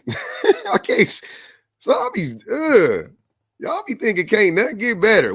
It's always messed up. So what are we doing about it? Then do something about it. Like, damn, it don't got it. Yes, the world is terrible. Yes. I hear you. It's messed up. I agree. I 100% agree. Now, can we do something about it, or you just want to go to Starbucks? Like, what do you let's do something. All I'm saying, we can do work, man. Come on, man. We can do work. We can put in some work. We can do some things, right? And we can start with ourselves. Before we start doing DEI committees and all of that, we can start on ourselves, right? Shan did the work on herself, so now she was freed up to help other people. A lot of us need to work on ourselves first, right? Like when the airplane is crashing and they tell you got to put your oxygen mask on first. We need to put our oxygen mask on first, do the work for us first, so we can go out and help everybody else. That's all I'm saying. Stop. We don't got to be so defeated all the time. Everything ain't always like, it's messed up. The world messed up. It ain't nothing we could do. We losing. It's over. The ship be sinking. Nah, we can do something. We can do a lot of stuff. Shoot, at the very least, y'all remember on the Titanic when the band started playing? It's like, hey, if we sinking, at least let's make it, let's try to lighten it a little bit. Let's lighten the mood a little bit. And by doing that, we can lighten the mood by us as individuals starting to treat other individuals like human beings, right? We could humanize each other. We don't need to wait for the system to do it for us. We can do it. We can do it for ourselves, right? And then, maybe, hopefully, the system will recognize it, and we could change the system. And then now everybody's human. Now everybody's being treated as a human. But we can start with humanizing ourselves, and then start with treating other people like humans, and then so on and so forth. But we got to start somewhere, man. It's kind of frustrating. I ain't gonna hold y'all. It is kind of frustrating. But it just seems like it's a lot of people, mainly men. I gotta say it. Seems like it's a lot of people, mainly men, that we doing everything we can to just keep shit exactly the same. We saying anything we can to keep stuff exactly the same. Yeah, the world's been messed up. So what can we do about it? A lot. The answer is a lot. We can. I ain't saying we can change. I'm not saying I can change. I can't. Personally. I can't. But we can do a lot, though. Go ahead, G. Y'all can hear me? Yep. I wanted to ask you a question. Yep. So what are you trying to push on your channel? Like, what do you push? Why did you guys come up here? And I don't really feel like having that conversation. This is already starting off terrible. I got a whole prompt up here. We've been talking. You've been in the queue for an hour, so I know you've been hearing me, and you want to talk about my channel? Yes, because a lot of your channel, there's a lot of men do this to women, or men is fault for this, or men's fault for that. So that's why I'm asking you. So you know what my channel is then? It seems like you know what it is. So why are you asking me? I may misinterpret it. That's why I'm asking you. It's your channel. What do you think it is? What do you think it is? I'm not here for what I think. I'm trying to get the facts from the person that I know that you're missing. So Hold on. G. Hold on. Wait. G. Listen to what I'm saying. I go live 15, 20 hours a week.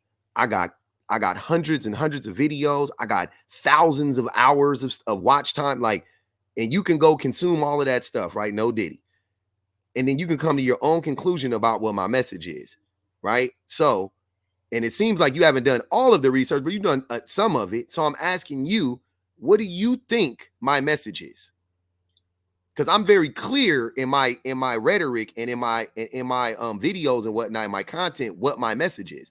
It literally says it in my bio.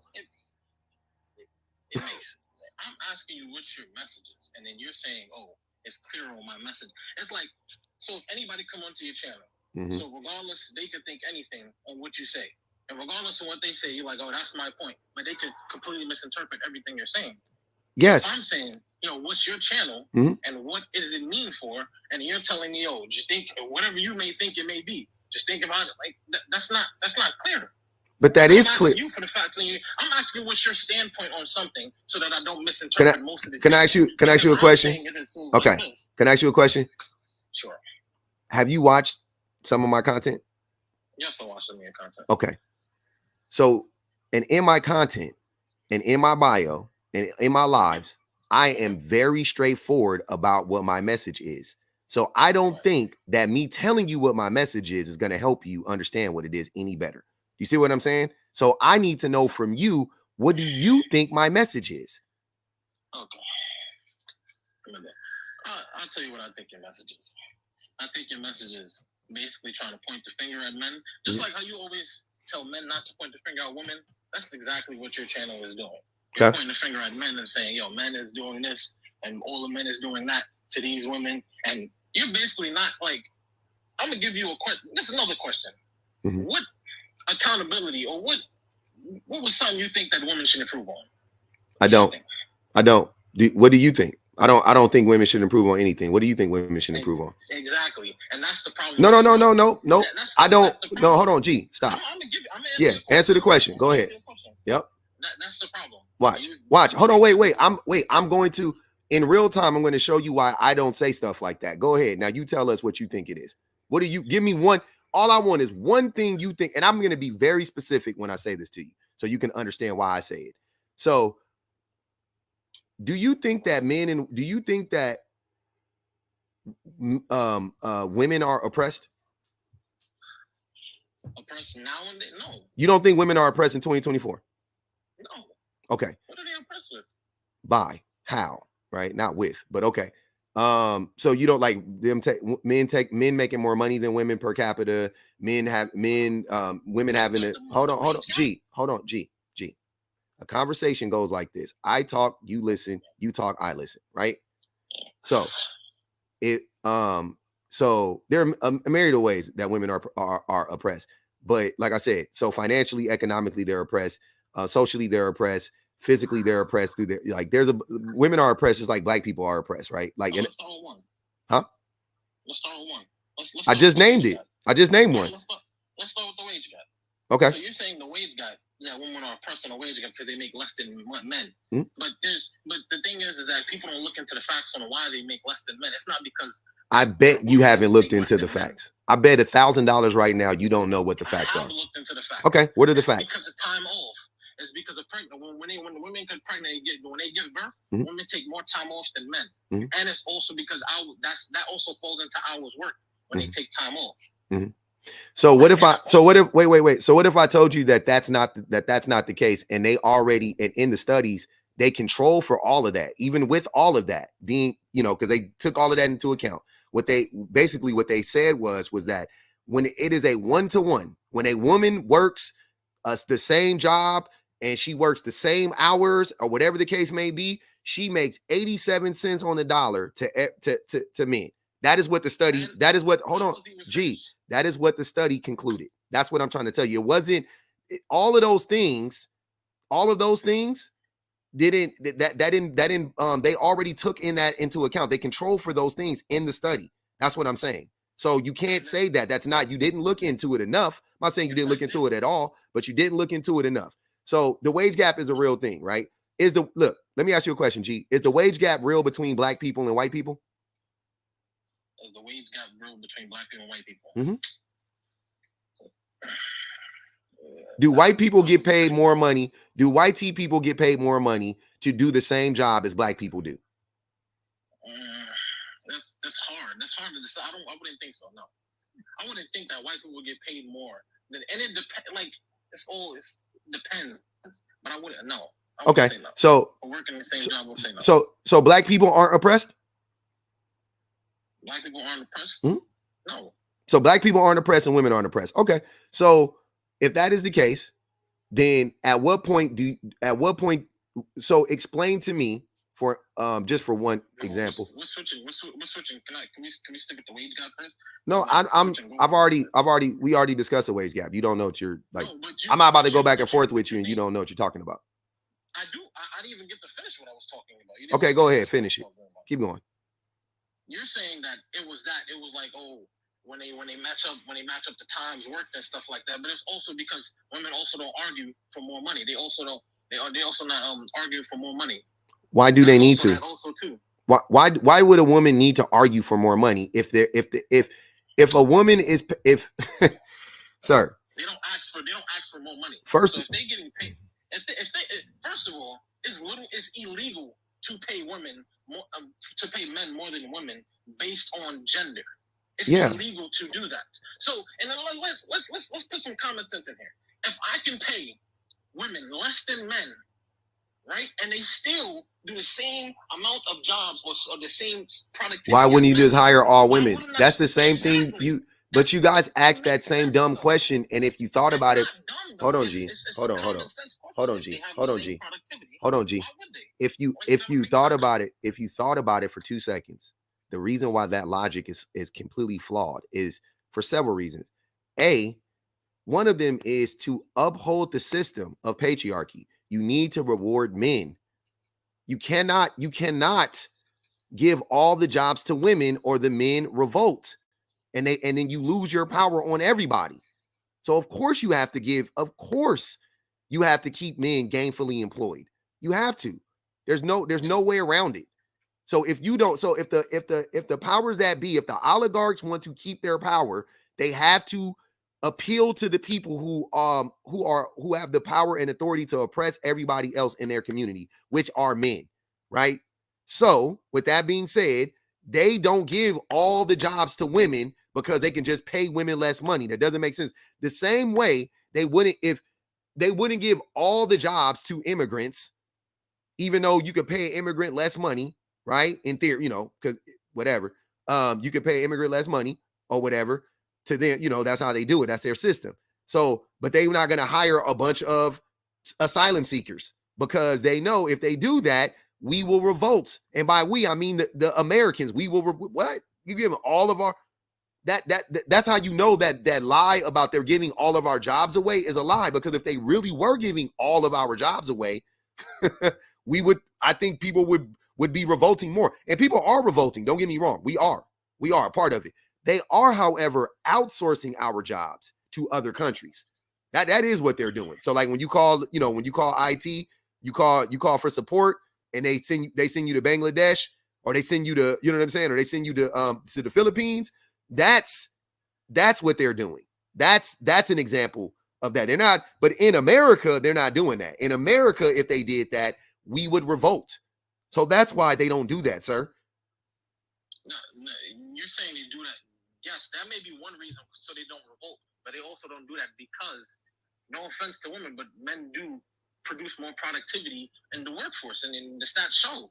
Like when it comes to infrastructure, I will say I'm not even gonna say all jobs that men will produce better than women, because there are jobs that women will produce better than men. Yeah, so just so why not just wait. So wait. So why not just stop right there? If you can acknowledge that there are some things that where women are significantly better than men, and there's some things that men are significantly better than women, then why try to cherry pick? Because that's what you're about to do. No.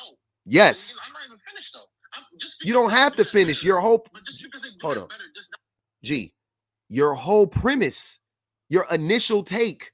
That's what I'm saying. You don't need to finish. You're already going to cherry pick because you already said it. You said it at the beginning. You said women, there are jobs that women are better at than men. Cool. And then you said that, but I'm just paraphrasing. Now, let me cherry pick some jobs that men are better than women. That's what I'm saying. And you try to throw in a big buzzword like infrastructure. You don't know what infrastructure entails.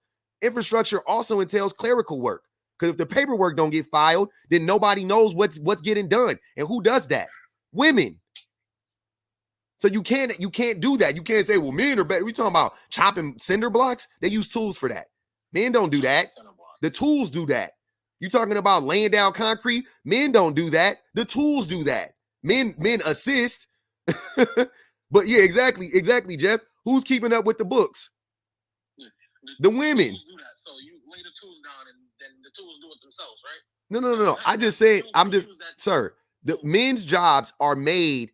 Men have made we have made as many jobs as we can exponentially easier than they've ever been. Like I said, yes, you want to talk about men being riveters 1,000 years ago, or 100 years ago. That was different. They didn't have the tools for it. They used to bang and bang and bang. You want to talk about laying down tracks on the railroad track? Men was doing that by hand. Brother, men was doing that by hand. You want to? That's what I'm saying.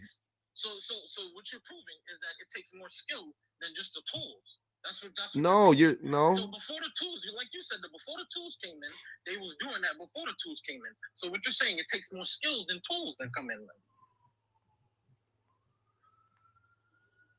No, that wasn't what I was saying. Anyways, we up to 35. Just FYI, we got 15 more. I checked the cash out. We got 15 more. But yeah, brother, that's not how it works. So, anyways, I want to get to the point. Hold on, G. I want to get to the point because obviously this doesn't make any sense. We're running in circles now. I want to get to what is your actual point of contention with my platform? Because you said it seems like I'm pointing the finger at men. Yes, I am pointing the finger at men. My point of contention with your platform is that what you're doing is that you're hurting the community more than you're helping it. Okay. I believe it's because what you're doing is that you're teaching women that what you're bashing into, because most of your fan base is women. So what you're bashing into their head is like, yo, men do this wrong, men do that wrong, men do that wrong. You should expect better from men. You should expect better from men to do this and that. And what you're doing is just making it in their mind negativity, everything that a man does. So everything that So you don't think that women, you don't think these women already thought that, G? You think I'm teaching them that? Can I finish that? No, but I'm saying what you're doing is you're not holding them accountable on their end. Okay, now let's get back to the point. So what do you want to hold women accountable for, G? You never answered that. No. Let's go back to that because you haven't answered that question yet. What do you want to hold women accountable for? Brother, I'm trying to talk to you, right? You said the conversation works both ways. You talk, I listen. I talk, you listen. 5 more. Can you tell us what do you want women to be held accountable for, real quick? What I would like women to hold accountable for is their actions, what they do. So depending on from the person they choose to the person they sleep with to choose to the person they marry. Same thing with men. I'm not saying that men should be excused from that, but I'm saying women should be held accountable for their actions and their choices. Every human being should be held accountable for their choices. So can I ask you a question? How aren't women, hold on, G. Can I ask you how, we don't got that much time, brother. How aren't women held accountable for their actions already? Because when you sit there and talk about men and relationships, you be like, oh, the women gotta sit here and work, cook, clean, and he's not doing nothing. He's just sitting on the couch and doing nothing. Like you're taking a very specific scenario and applying it to most of the population that's happening. You're making it seem like women are just doing everything right in relationships and men are just doing everything wrong. It's like you're not answering it. You haven't answered the question, G. How don't women? We got $3 more to go. How aren't women held responsible? what aren't women responsible for? Like, what do you mean? You mean when they take care of the kids? Oh man, they got him up out of here. So women aren't held responsible when they take care of their children, when they raise the kids that the fathers abandon or the fathers neglect, even when the father is around. That's not responsibility. They didn't take responsibility for who they slept with, right? And it's funny because we all knew what he was going to say. Did we not all know exactly what G was going to say? Did he not have the same talking points that I've cooked these dudes on 1,000 times? It's the same thing over and over and over again. And he's mad because of what? Because he asked me, what do I want to hold women responsible for? I said nothing. He said, see, that's the problem. I said, okay, what do you want to hold women responsible for? He didn't answer the question for 5 minutes. Then we finally got back to it. And what did he say? The thing that I already knew he was going to say: for their choices and their actions, as if there aren't natural consequences to their choices and their actions. The things that women do, they pay for them naturally. When they sleep with a man and a man impregnates her and then he abandons her, she takes care of the children. That's a natural consequence. What do you mean? What are you talking about? How aren't women taking responsibility when they have the kids 85% of the time? Listen to what I'm telling men. Hear my voice and hear me clearly. 85% of custodial parents are women. That is when the man and the woman aren't together. 85%. Now, even in the relationship, 85% of women are responsible for the children. Even when the man is there, the women are responsible for the children 85% of the time.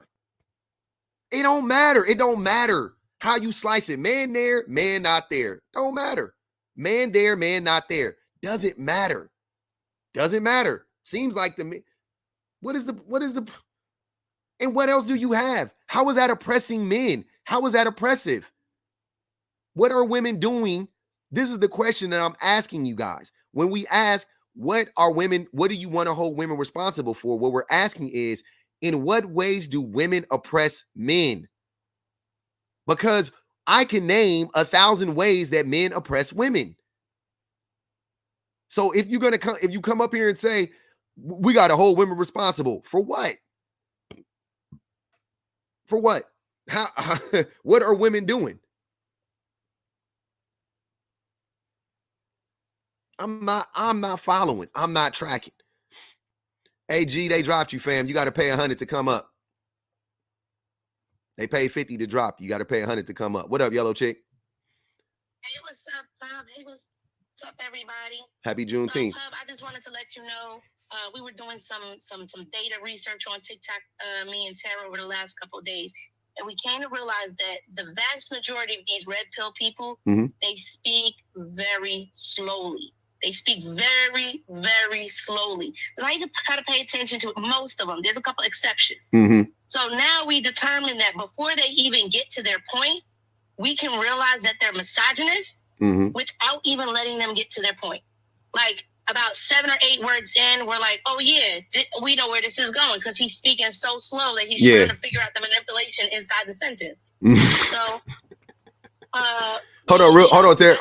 Yellow, I said Tara because you said Tara. Yellow chick, hold on 1 second. Let me answer this question real quick, or answer this response. G said, you're profiting off of women, brother. G, I profited off of you. That's what you missed. You missed that you were the product. They paid to drop you. What are you talking about? I profited off of you. What do you mean?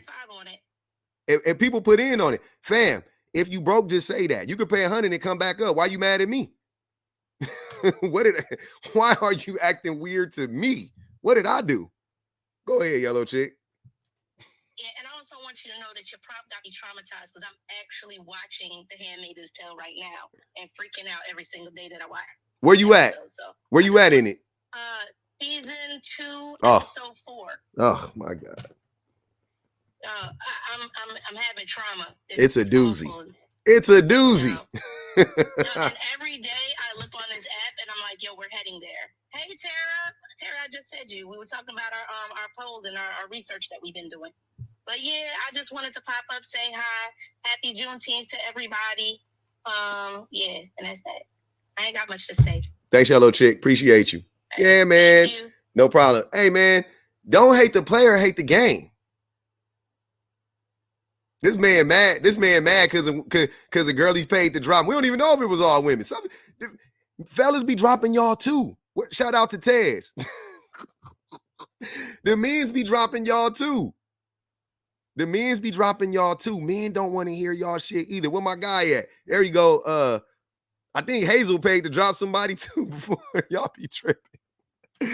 Y'all be in here mad, bro. Like, just stop, fam.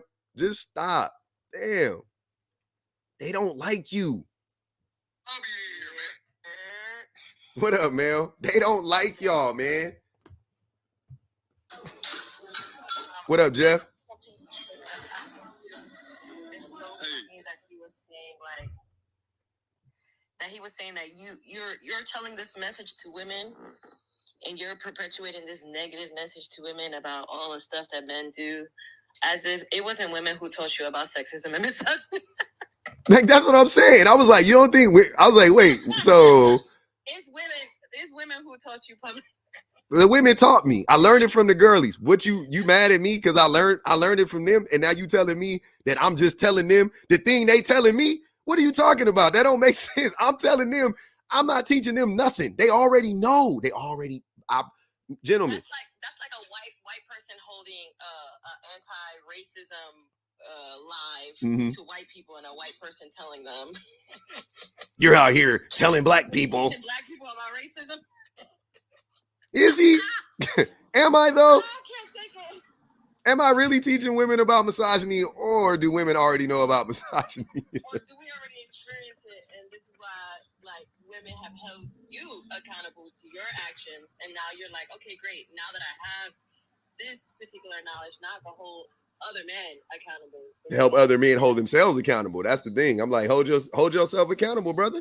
Ain't no hate, ain't no love lost, fam. Jeepers creepers. Like, y'all.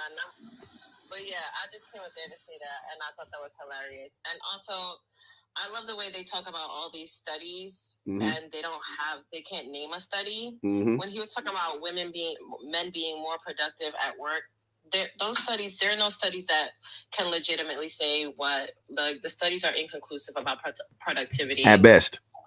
And in the workforce, like at best, some say women are, some say men are. It really depends on what the job is. Who the woman is. Male women are so much more productive in life.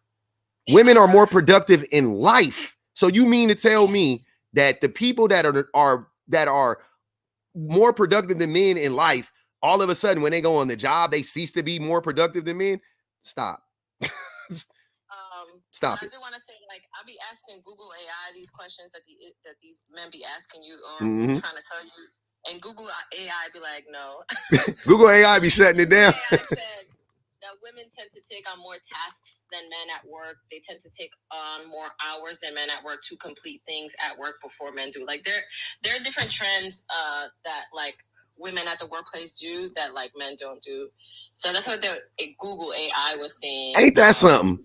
And you know what they said? Google AI was saying that women-owned businesses, sometimes their productivity metrics don't compare to those of men, because women-owned businesses tend to be more empathetic to their employees, and so they highly the profits aren't they put work-life balance up above anything else, so they don't overwork their employees. So they have more productivity in that sense, because their employees are not overworked, but sometimes that doesn't translate to the ways in which, like, the economy will measure productivity metrics. So that there's that as well. I just want to also highlight how men own businesses in the Fortune 500. Just FYI. Hey, Mel, hold on. I know if you've seen it, isn't it that in a study it was saying how men they work longer, but it's because they take longer to do their job, so they end up working more hours than women. I don't doubt that is a finding of some of these things. I don't doubt it. Come on, man. I work with nothing but men. Argument for having less having a shorter work week and a shorter work day. Like usually people can get the job that whatever it is, their work done in a couple hours. Men messing up the 4-day work week. I'm blaming men for us not having a 4-day work week because we can't. It's like I'm blaming men because we got to work 8 hours a day and 5 days a week. I blame men for that. Actually, more I'm thinking about that, I'm upset. I'm upset at men for that. That's crazy. And then the very last thing about productivity in women's businesses, a lot of productivity in women's businesses isn't as high as men because they don't tend to get the same amount of funding as men. So obviously the more money that you get, then the more resources that you can get, the more people you can hire, the more productive that your company can be. But because women don't tend to get funded as much as men do, then that also affects the productivity of their businesses. 100%. 100%. So at the end of the day, gender equality and parity in pay and parity in women's businesses is what's going to solve all of these things. So I don't know why they be complaining. And nobody be on here talking about women are fucking perfect. Nobody fucking says that. Who the fuck says that? Hey, wait. Watch the F-bombs. I'm running the clean channel now, Mel. This ain't old school public. This is new school public. I don't understand why they be like, you act like, mind you, all you're saying is that women take on all this work and men should be able to take on this work in the household. And all they hear is women are perfect. Nobody said that. That's what somebody said to me. Nobody said that. Somebody said that to me on one of my posts today. They were like, you have a thing where you think all women are perfect. I was like, I don't think all women are perfect. What I do think is men, I was talking about violence. I said, I don't think all women are perfect. I do, however, know that men are responsible for the vast majority of violence, which is two completely different things. I don't know what the beat like. Where exactly? Like, what are y'all talking about? Just the facts is the facts. Like, you can't. Numbers do not lie. They just don't lie. On top of that, the only thing I will ever hold women accountable for is them upholding patriarchy. That's it. The only thing. That's it. Same thing with black. Same thing with black people and racism. Same thing with black people and racism. That's the only. That's all. That's all you're gonna get out of me is stop being Jason Whitlock. But I don't blame black people for racism. Stop being internally racist, internally sexist, internally all the things. Stop doing that. That's it. You ain't about to hear me up here talking about I blame black people just as guilty for racism as white. No, we not. We just come on, stop it. I saw a post today on every ninja deserves, and it said every ninja deserves reparation. Of course, you had the one coon coming up on that and talking about we don't deserve reparations. Nobody who's living today was enslaved and they don't owe us this. We need to take accountability and just do our work. Shut up. Hush. Y'all obviously don't know how run me my check. Reparations are deserved and what trickle legacy economics happens because of shit like this. Like, get out of here. Shut the fuck up. I can't stand it. But anyway, I just came up here to say that. All right, Mel. If you ever need like the research, I know you got it. AI, and then I always I use Google AI. You guys should use it. It's actually really great. Yeah. And then I will ask Google AI for the studies, and then I'll find the peer review studies through Google AI. Much faster, obviously, than me just searching myself. Even though I'm pretty good at that. Smart. Appreciate you. Thanks for coming up, Mel. All right. Jeff, what's good with it, man? Hey, ain't too much to it. Can you hear me good? Yes, sir. All right, cool, man. I was just going to touch on a subject about old G talking about, he was trying to conflate work and all that type of stuff. And it sounded like what he was trying to do was put men into the brunt category of a tool. Men are a tool to work inside of a job site. So that being the case, we're stronger than a woman. So therefore, we should have more workspace than a woman, as in we shouldn't use our brains to think logically. So he's downgrading men into a box of physical. We're railroad workers. We're just, we're just building stuff, and men build stuff. Yeah.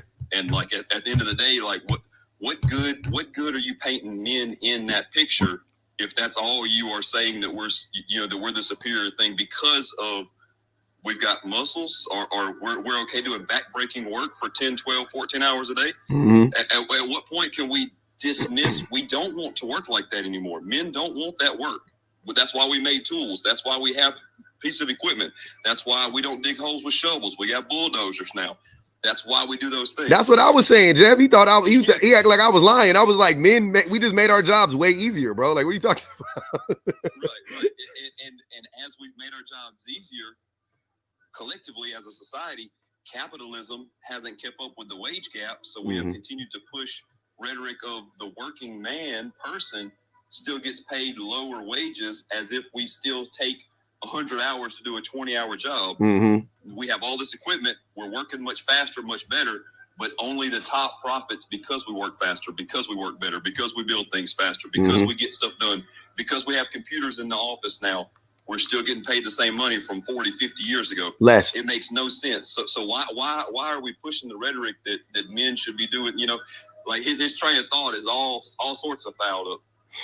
It was messed up, man, from the beginning. And I was just trying to help him. He didn't want to hear it. Hey, G, if you still in here, man, bang the DM and we can set up I'll set up a day. I'll bring you back on and I'll take down the drop and you can talk, man. I'll let your voice be heard, brother. We can set it up, man. Because y'all be having a lot to say. I know y'all be mad at me, man, for exposing you. I know it be hurting. I know y'all be tender. Yeah, and to go off of that point a little bit more, I had a guy on my live last night talking about that. Like, I know you're upset. It's a fouled up system that we got going on. I don't like the system. You don't have to like the system either. But what we're not going to do is we're not going to demonize another group of people just because we don't agree with the way the system's working. Everybody has disparity going on. We have to work together to get through this. We can't say, well, y'all got to do better. No, we have to do. So whatever group you fit in, do your little part, so don't blame it all on someone else over there, Yep. No, they don't want it. They want to just blame. They want to deflect, unfortunately. They want to deflect, unfortunately. I'm going to go ahead and drop down. I'm going to finish this little workout of mine, but I just wanted to get up and say that. Appreciate you. Yes, sir. Appreciate it. Yeah, man. Jeff over here talking about he working out. Now I got to go work out because I ain't. Okay. I got to take my shirt off in a month. I'm nervous. Goodbye.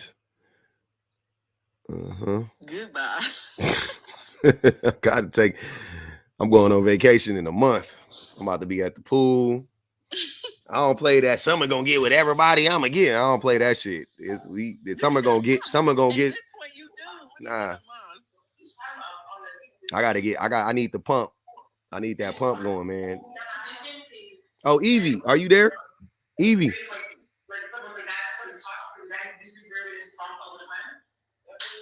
Hold on, she talking about the live.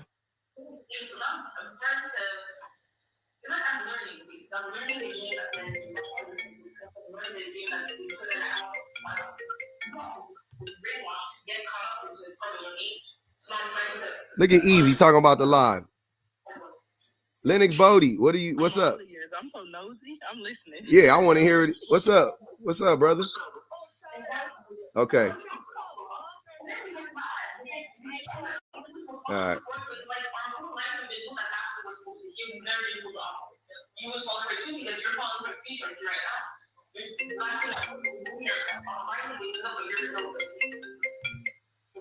Evie over there cooking. Who's you talking to, Evie?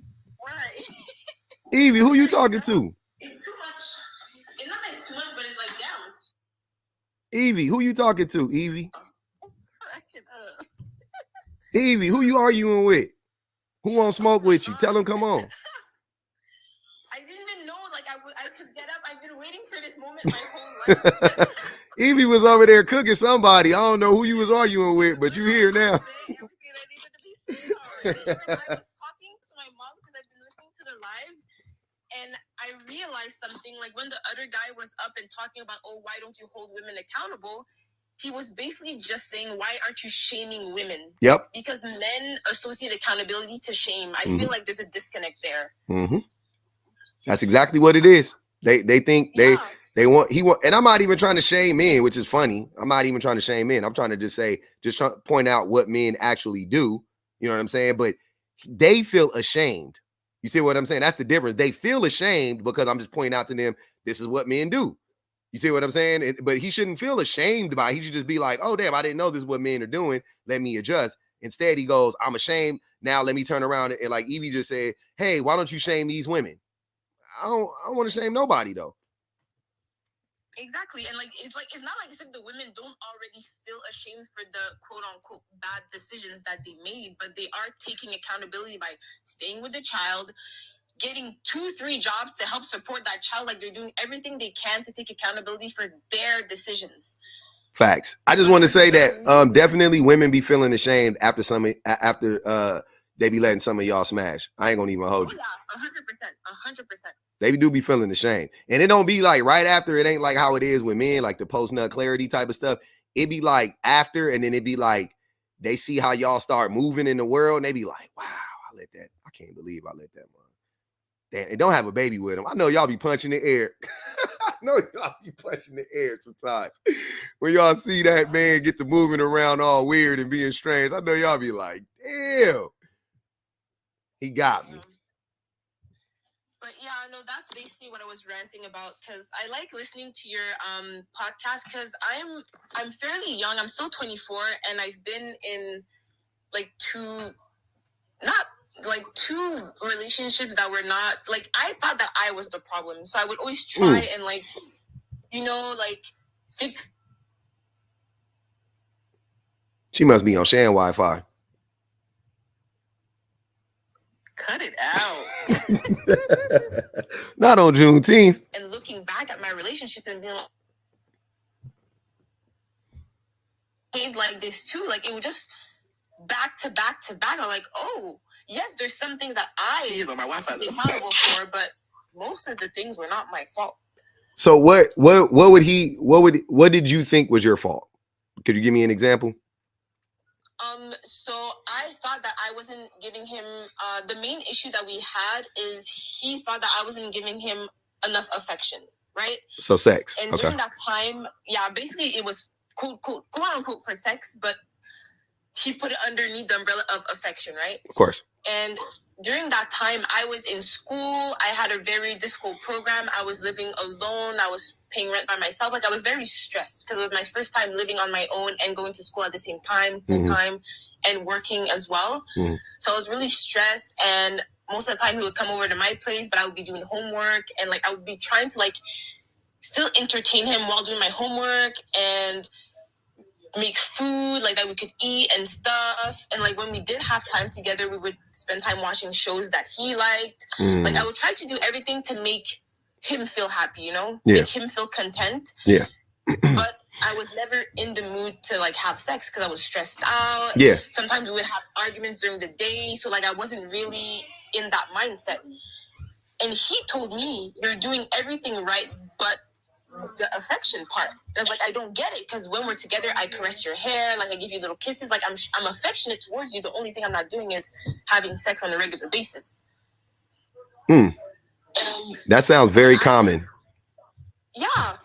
And I thought that it was me the problem, but now I'm listening to all of these women talk and like talk about their experiences, and I'm like, okay, so this is common for a lot of girls. Yeah. Especially around my age. A lot of girls my age don't know how a lot of these men think.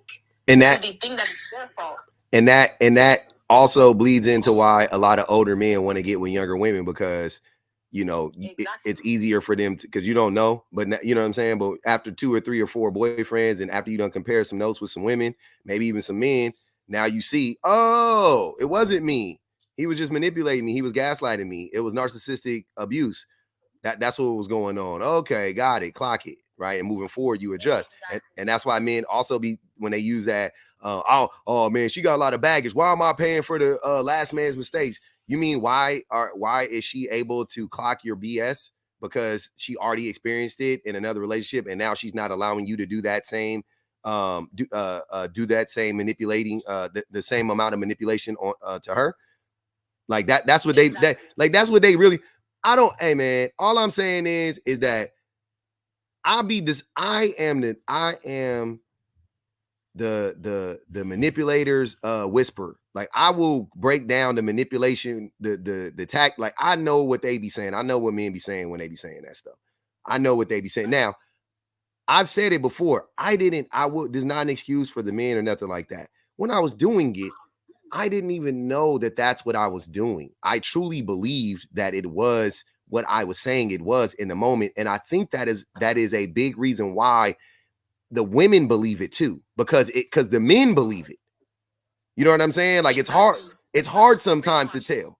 Like, you know what I'm saying? Like it's hard sometimes to tell. Like he, like, you know what I mean? Like if it was like really like he was lying, like he knew what he was doing, I think it's easier for women to clock because you could pick up on it. But a lot of times the men be like, we don't really be knowing. But and that goes into the cult. That's why I always talk about the cult of man, because men are conditioned to think that way. That's the thing. Like we as men condition other men to think that way. We're conditioned to we tell men that a woman that you're entitled to a woman's body, especially if she's your woman, especially if you guys are in a committed relationship. That's not her body, that's your body. She just gonna keep it at her place at night. You know what I'm saying? Like that's how men look at it. Like when Debo took Red's bike in Friday. When Debo took Red bike, Red said it's both of ours, but you know, we gonna keep it at my place or whatever, right? That's how men look at women's bodies. But that's not like, and we don't know. We don't know when we're 15, 18, 20, 22, 24. All the men in our community, that's what we are teaching each other. The women are teaching us that.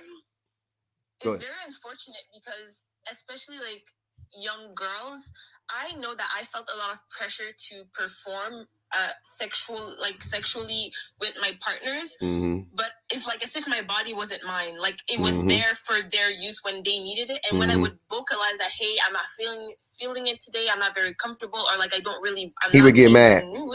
They would get offended. But it's like, to me, it was confusing because it's like, it's my body. Why are you getting mad because I don't want to give you it's my body? Like the concept of something belonging to me is like, it didn't compute with them. It's like, no, since even my first boyfriend, he told me, and I remember this, he was like, oh, but you're my girlfriend. What does that mean? You owe it to me. Exactly. But it's like, no, I do not. Just because I'm your girlfriend does not mean that I stop being my own person. Or I stop being myself. Facts. I stop having autonomy on my own body. Like my body doesn't all of a sudden belong to you for you to do whatever you want to it. Like it's still mine. Yep. And that is a precursor into the wife slave syndrome, right? Of men wanting wife slaves. Yep. Because if the women's body is already yours in your mind, and y'all not even married or nothing like that, but you already expect her to, you know, her body is your body now, right? Then what's the next step? I mean, what? It's easy from there. Now if her body ain't her own, then what about her labor? You know what I'm saying? If her body ain't her own, then what about her labor? How do you think men are going to treat women when it comes to labor? They're going to steal that too. So I don't it's all connected. It's all connected. It's all connected. And go ahead. And the thing is, that's why I like listening to you go live, because now I'm starting to see the connections and all the like the puzzle pieces finally putting themselves into place. Everything's starting to make sense. And I don't understand how guys are either they're refusing to see it or they don't want to because they're afraid that if they do see it, that means that now they don't have a chance to overpower somebody. Yeah. Like somehow it removes that chance for them to overpower somebody. Yeah. They want to they want to maintain their power. That's at the end of the day, men just want to maintain the advantage we have over women in that way. We know that the systems that are put up in place do not protect women from men when it comes to these things. You see what I'm saying? Men know that. We know that the systems that are put in place, that we put in place, right? When we built the world, yes, and we built it in such a way that we didn't put any safe rails or safeguards in there for women or children. Exactly.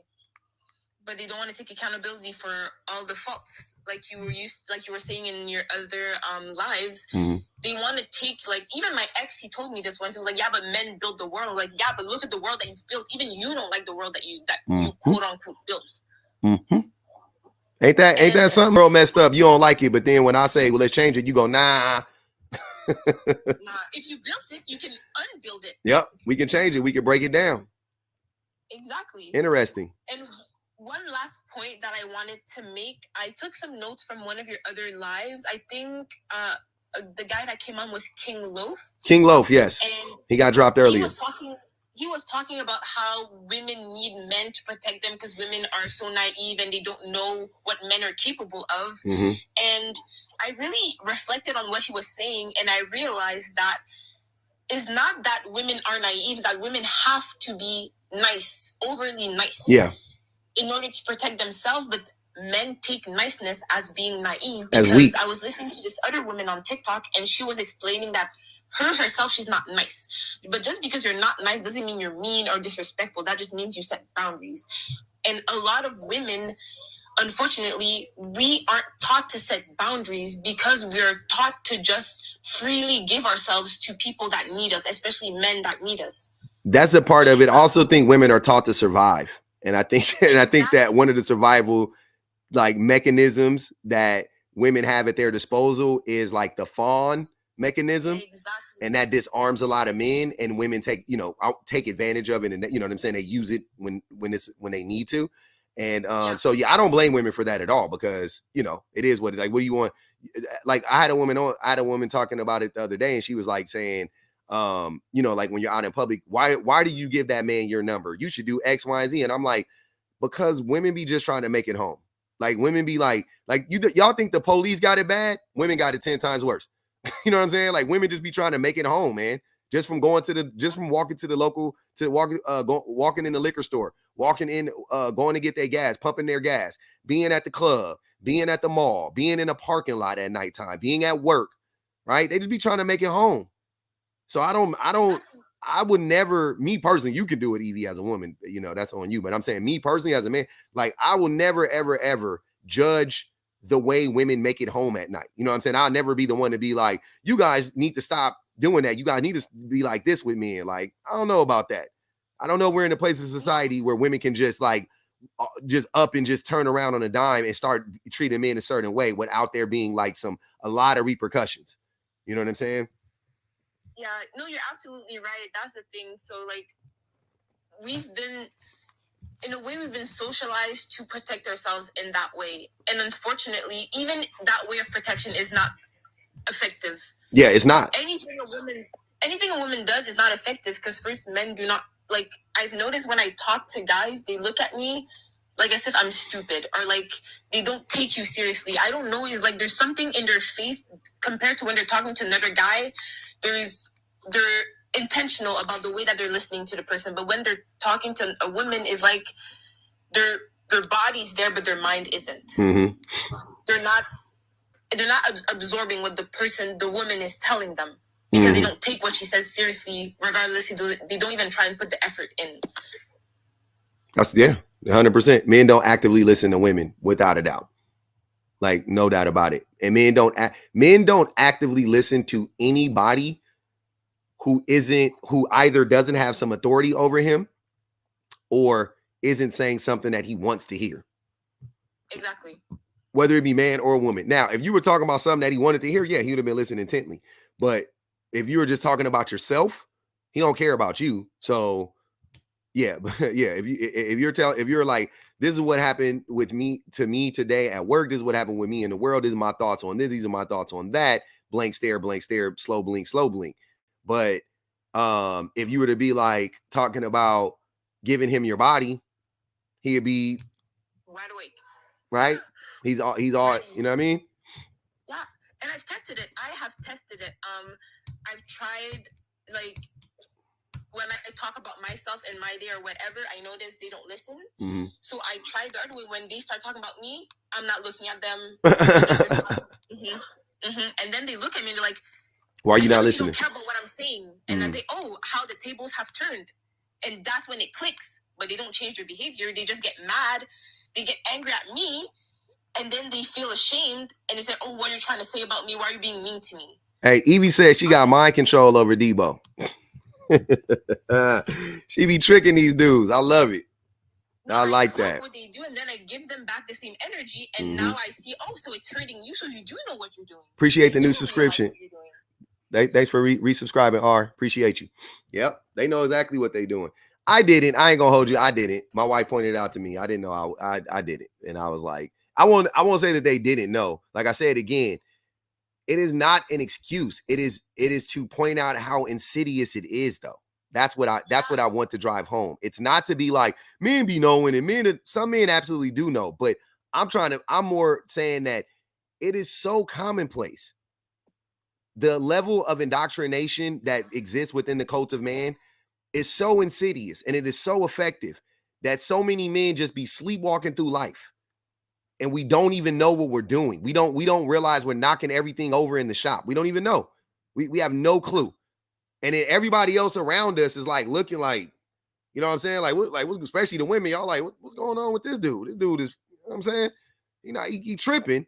And we just think we think we're walking upright. We think we got our best suit on. We don't think women, they just don't see us in that way because of our negative impact on women. So they see us for who we really are.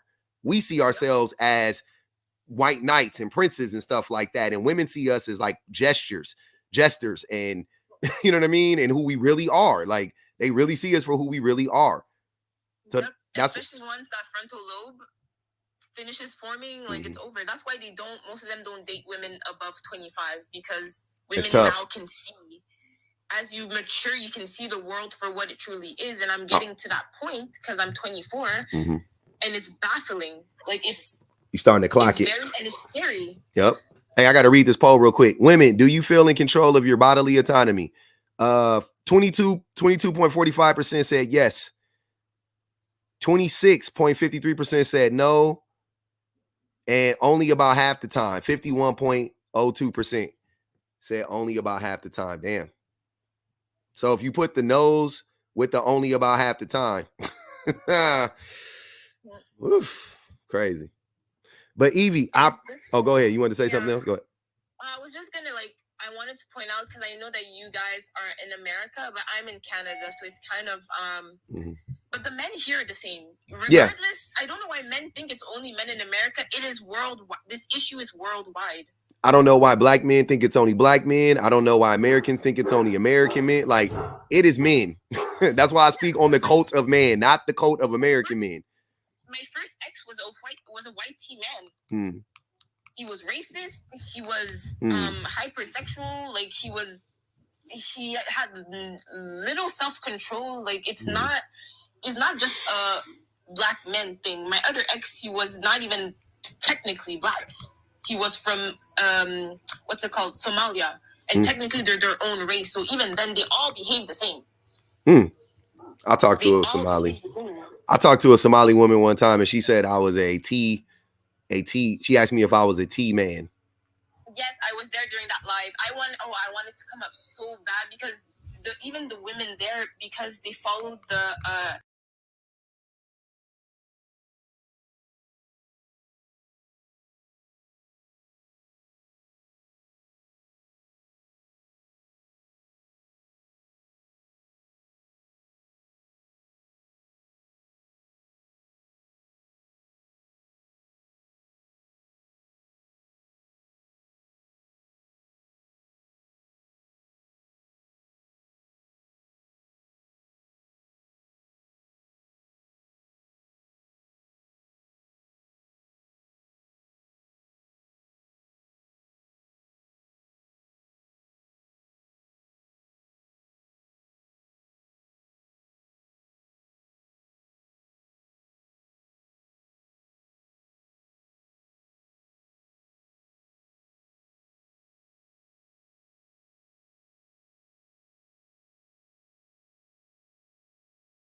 We back. I'm sorry, y'all. That freaked me out. We got 156 people over there, man. Hey, y'all. All right.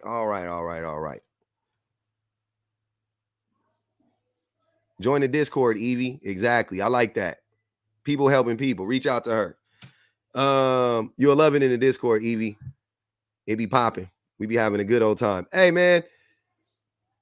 Let's bang the Cash App one time. Y'all know what it is. Are you not entertained? This is one of my this live was well balanced. I'm gonna put it like that. This was a well balanced live. This is a well balanced. Yeah, Somalis are black. I know. I didn't want to get into an argument about ethnicity or race with Evie, But yes, just for the record, Somalis are black. We know. Somalis are black. Yes. Here we are. I appreciate it, man. Why I'm not in your Discord? Why aren't you in the Discord, 7? It's not my fault you're not in there, but I will definitely send you the link. And I got to send a link to who asked me for the link yesterday? Somebody asked me for the link yesterday, but I got to send it to him. I'm gonna look at my thing. Drop the TikTok in the Discord. Oh, drop your TikTok in the Discord when you put screenshot your TikTok page and put it in the Discord so we know. I gotta fix the link in my bio. I don't know what's going on. I'm gonna revisit it and try to fix it, and then I'll figure it out. But hey, happy Juneteenth to everybody. Happy Juneteenth to everybody. I am about to eat lunch, get ready for work. I gotta go to work. My ancestors did not get free for me to stay at home and do nothing. No, I'm just playing. I gotta go to work, man. I gotta go to work. I still gotta go. I gotta go to my other job. This is my second job. This is my second job. This is my part-time gig. I gotta go to my full-time job though. But I appreciate y'all. Appreciate everybody in the chat. The chats was chatting. Appreciate everybody that banged the Cash App, man. I love y'all. Keeping the live alive. Everybody that gifted, all the gifters, all the old subs, all the new subs. Shout out to the best mods in the business. Bula, Lux. Appreciate you. Appreciate you, Elizabeth. Thanks for the Cash App. All the super chats, man. I appreciate y'all, man. It was fun. Nice. We have fun nice. I hope y'all have a great day. I'm off.